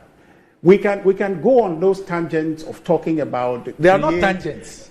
No, what? I'm saying that as we speak, there are people who are in prison. Yeah. No. See, sent to prison, prosecuted by this same government. I am not engaging in that conversation. An electoral commissioner was removed from office on the basis of procurement breaches. I hear you on that, but I'm saying that there's a local matter before us, and that matter. But the examples I gave you are not international.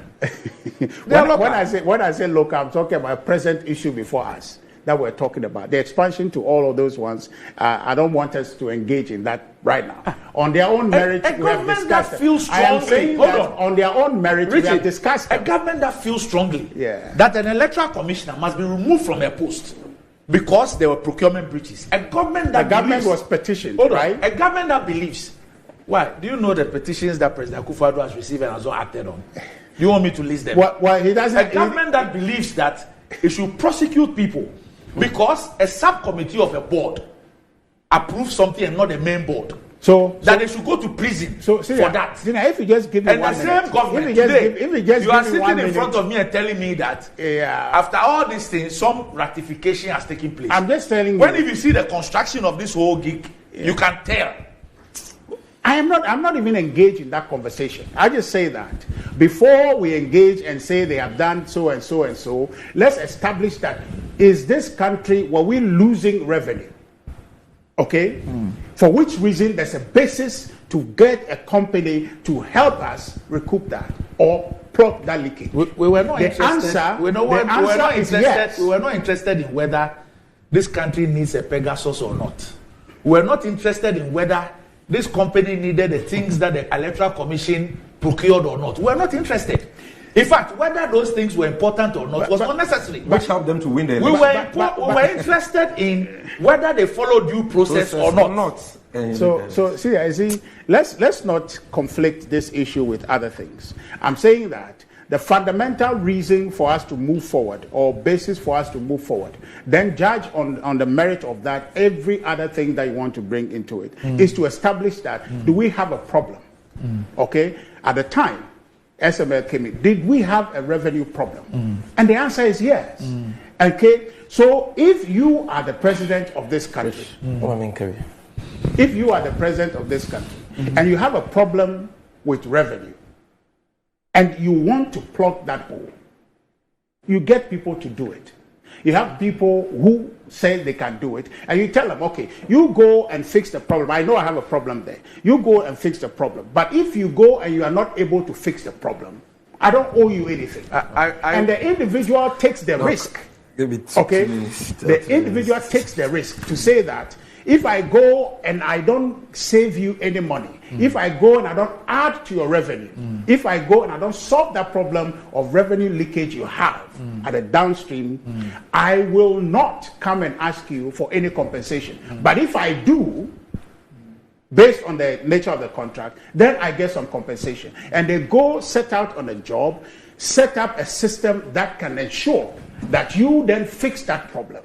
I don't see that to be an adverse undertaking. It's an undertaking that will help you as a government solve your problem. And the problem we have is revenue, revenue leakages. And you have gone to solve that revenue leakage problem. I don't think that primarily is wrong. 3 minutes to answer Rich's. But of course, I will do we have just a few minutes we need to revenue assurance? Yes. But that revenue assurance is already being done through the ERDMS system and the ICOM system. It's not true. You don't understand the downstream petroleum sector better than Mustafa Hamid, the head of the regulator of that sector, the National Petroleum Authority. And he says their system does the very thing and even more than what SML claims to be doing. The officer of GRA who spoke on that documentary says they don't even use SML's work for revenue collection. And SML's own IT guru, who understands SML's work better than you, says that their system is the same as what NPA has already deployed. Stop defending the indefensible. Number 2, do we have a need for revenue assurance? We do. It is already happening. We don't need a duplicitous contract. But assuming you want to be wasteful, assuming that you even want to be wasteful and have another layer of check, go through the law. Because Ghana is a country governed by the rule of law. This is what Section 33 of the Public Financial Management Act says. A covered entity which includes GRA shall not enter into any agreement with a financial commitment that binds the government for more than 1 year, 1 financial year, or that results in a contingent liability, except where the financial commitment or the contingent liability is with the prior written approval of the minister and authorized by Parliament in accordance with Article 181 of the Constitution, which is prior approval of Parliament. Now you come to Section 98, what Dr. Abe is telling you, but you don't want to understand deliberately. Let me read the consequences of that to you. Section 98, penalty for contravention of this act. A person who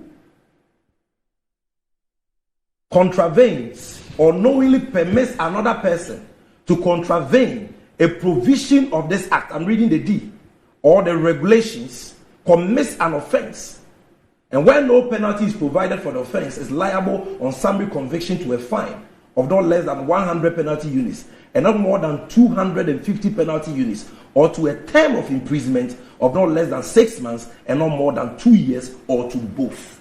We are talking about crimes. That is what we are talking about here. So you can't come and wish everything away by saying, oh, there is a need. There is a need. There is a need. It is already being done.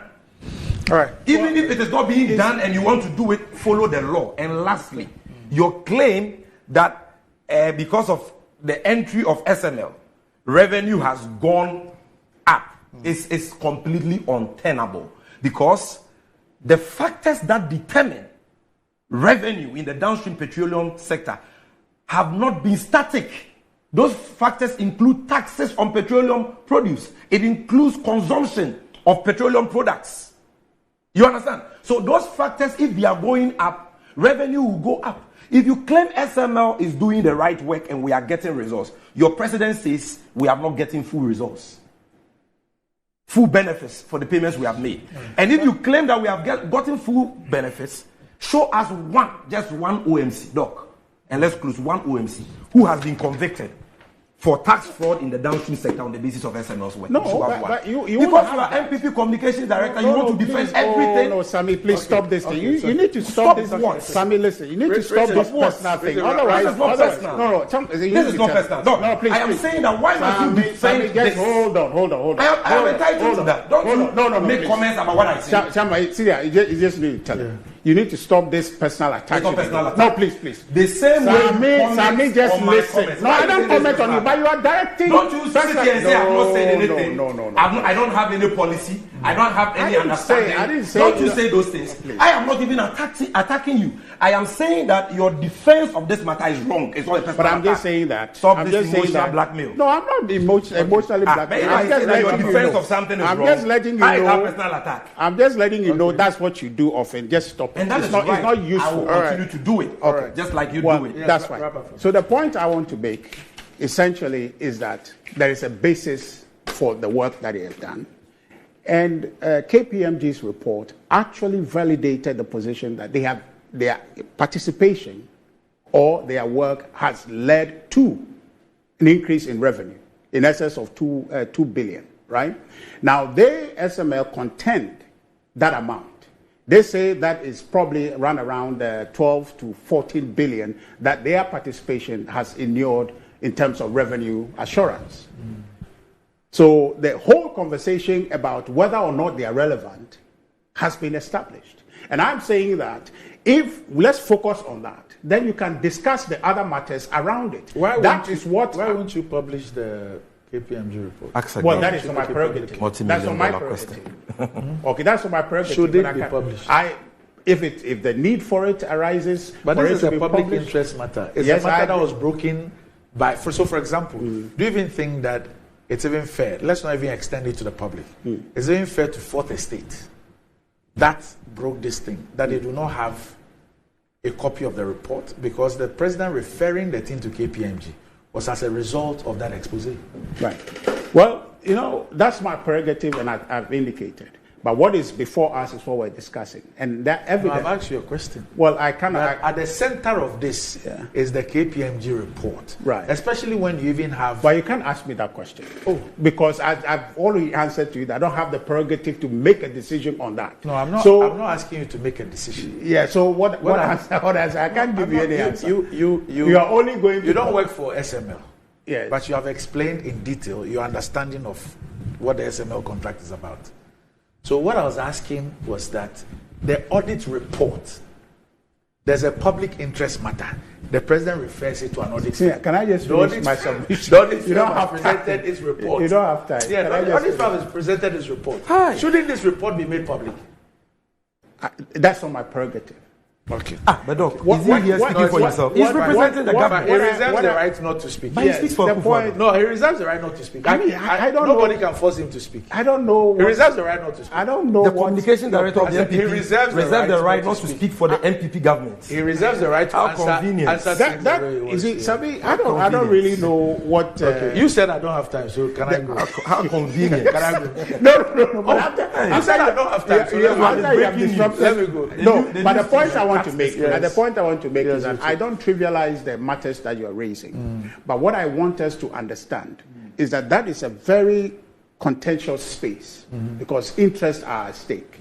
And so the introduction of SML is not going to be a welcome factor because other people's interests are affected by that. And I believe that as a government, you must take bold steps if you must follow the law, especially when you have a pension of sending people to prison for not following the law. You keep taking me away from this point. The point I want to make essentially is that you have a primary issue. Much of our problem in this country is revenue related. And so when you find a way of closing those leakages, then you should do that. I think it's expenditure. It's frivolous expenditure related. Well, if you have revenue in volumes, your expenditures are not spent on things that are not material. I don't believe in looking for extra revenue just so that you can keep on spending frivolously. But if you make that point, then you are probably creating the impression that government spends on things that don't benefit some things. But no, government's expenditures are accounted for. Everything government takes and spends on, they are accounted for. So they cannot be frivolous. You may disagree on the particular project or not, but those things are accounted for. Our parliament is involved, and all that monies that are taken are accounted for. So nothing can be said to be frivolous or government being reckless in spending in anything. When you read the NDC uses that. When you read the COVID expenditure, does it make you proud? When you read the Auditor General's report on the COVID expenditure, what does it make you proud? When you read the Auditor General's report, does it make you proud about the things that we spend money on? Now, why? Yes. Like what? Like what is frivolous in there?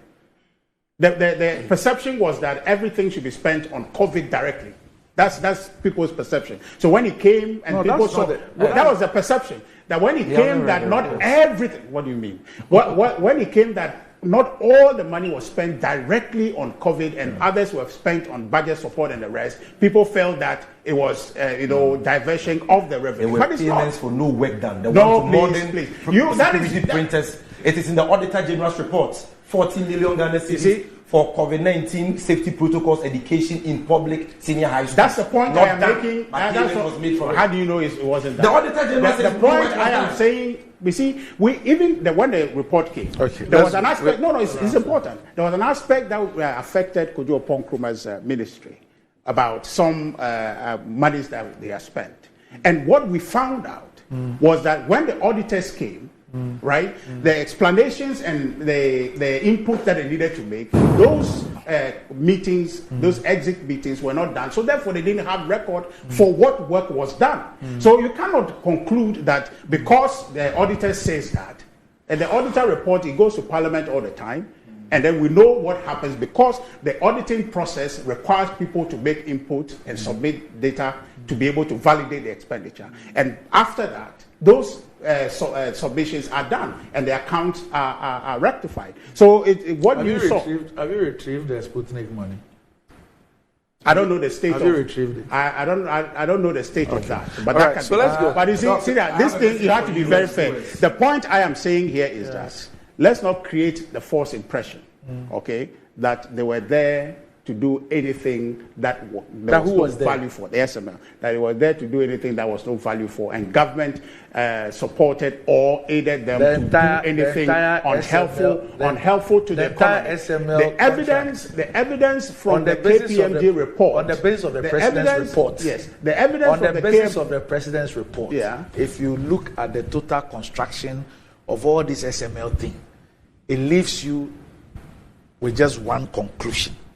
From the first attempt. That your conclusion? No, Michael, I'm saying on the basis of the information, because you Richard, know you very well. Yeah. If it were the other way around, and you had that picture, that people deliberately with one company, you go one, you are bounced, twice, you are bounced, thrice, you are bounced. You go and look for a back door. This thing ends. You give the contract. After 5 years, you do ratification. You don't see that. Try to add. You don't see that as a conviction. As a conviction that there's a problem to be solved. Okay. You don't see that. Number one, I have information for viewers. Hey, please. No. His Excellency John Dramani Mahama wants me to let our viewers, cherished viewers, and the good people of Ghana to know that the next NDC government will retrieve every penny paid under the illegal SMS contracts for the development. Yes, for the development of this country. We will retrieve every penny. And this KPMG report, they can't hide it forever. We will publish it. We all see everything in it. The information for you is that your good friend, Bondana, is waiting for you to pass by. Oh, okay. No, he was here. Yeah. He was here. He was here on Tuesday. But have you been there yet? No, but he was here. He was here. No, until you go there, it won't be complete. So, if you guys don't know the one we talk, I'm taking Richard there. Or Richard like kaftans and political suits. The man is a Ghanaian young man. The man is and some of your colleagues, your boss. Who's my boss? I don't want to mention this name. The Prime Minister. So let me do this. And today, what Sami is saying is an impossibility. Okay. There's no crime. There's no crime committed. Today is the 70th. Today is the 70th birthday of Mr. Kujo Fiano, who is the president of the Ghana League Clubs Association. So Kujo Fiano is 70 years old today, an astute football administrator, has occupied every position, I guess with the exception of the GFA presidency. So happy 70th birthday to you, Mafioso. Happy birthday to you. Today is also the birthday of the Member of Parliament for the Buem constituency. Gentlemen, today is also the birthday of the Member of Parliament for the Buem constituency, the Honorable Kofi Adams. So Happy birthday to you. Can we say something? The chief propagandist. Can we say something? He's one of that. He's chief propagandist. No, he's one of our greatest resources. Okay. In the National Democratic Congress and especially in the National Communications team. Right. Hard-working, committed, dedicated, and one of our best members of Parliament. So, Kofi. Happy birthday to you. Please. Long life. Please go ahead. Yeah. So happy birthday to the chief propagandist. Very nice guy. I appreciate him, except that this December he's going to lose his seat in Buin. Yes. Richard, where did you sleep yesterday? You slept in the Joso? I'm not sure. I'm not sure. Yesterday. Oh, you too, why? Buin. You're talking about Buin. All right. It's also your birthday, Mrs. May Goba. Mrs. May Goba of the Ghana Tourism Authority. Today is your birthday. Happy birthday to you, Mrs. May Goba. And it's from your husband, Timothy Goba of Daily Graphic. And of course, all the children, they say happy birthday to you, Mrs. May Goba of the Ghana Tourism Authority. But guess who has become a teenager today? King Ramsey Kwekubaku. At 13. So King Ramsey Kukubaku is 13 years old today. He's become a teenager today. And this is from your dad, Abdul Malik Kukubaku, your mom, Aisha, and of course your siblings, Princess Fatia Amabaku, Roy Kason, Kofi Baku, and your cousin, Sauda Mohammed. So happy 13th birthday to you, King Ramsey Kukubaku. Yes. Tell Mr. Baku that he's been mixed. Okay. He'll come. His services are greatly needed. He'll come. He's finishing his book. He'll come. He's been missed. Right. Well, I can't wait to see that. Up next, Metro Sports.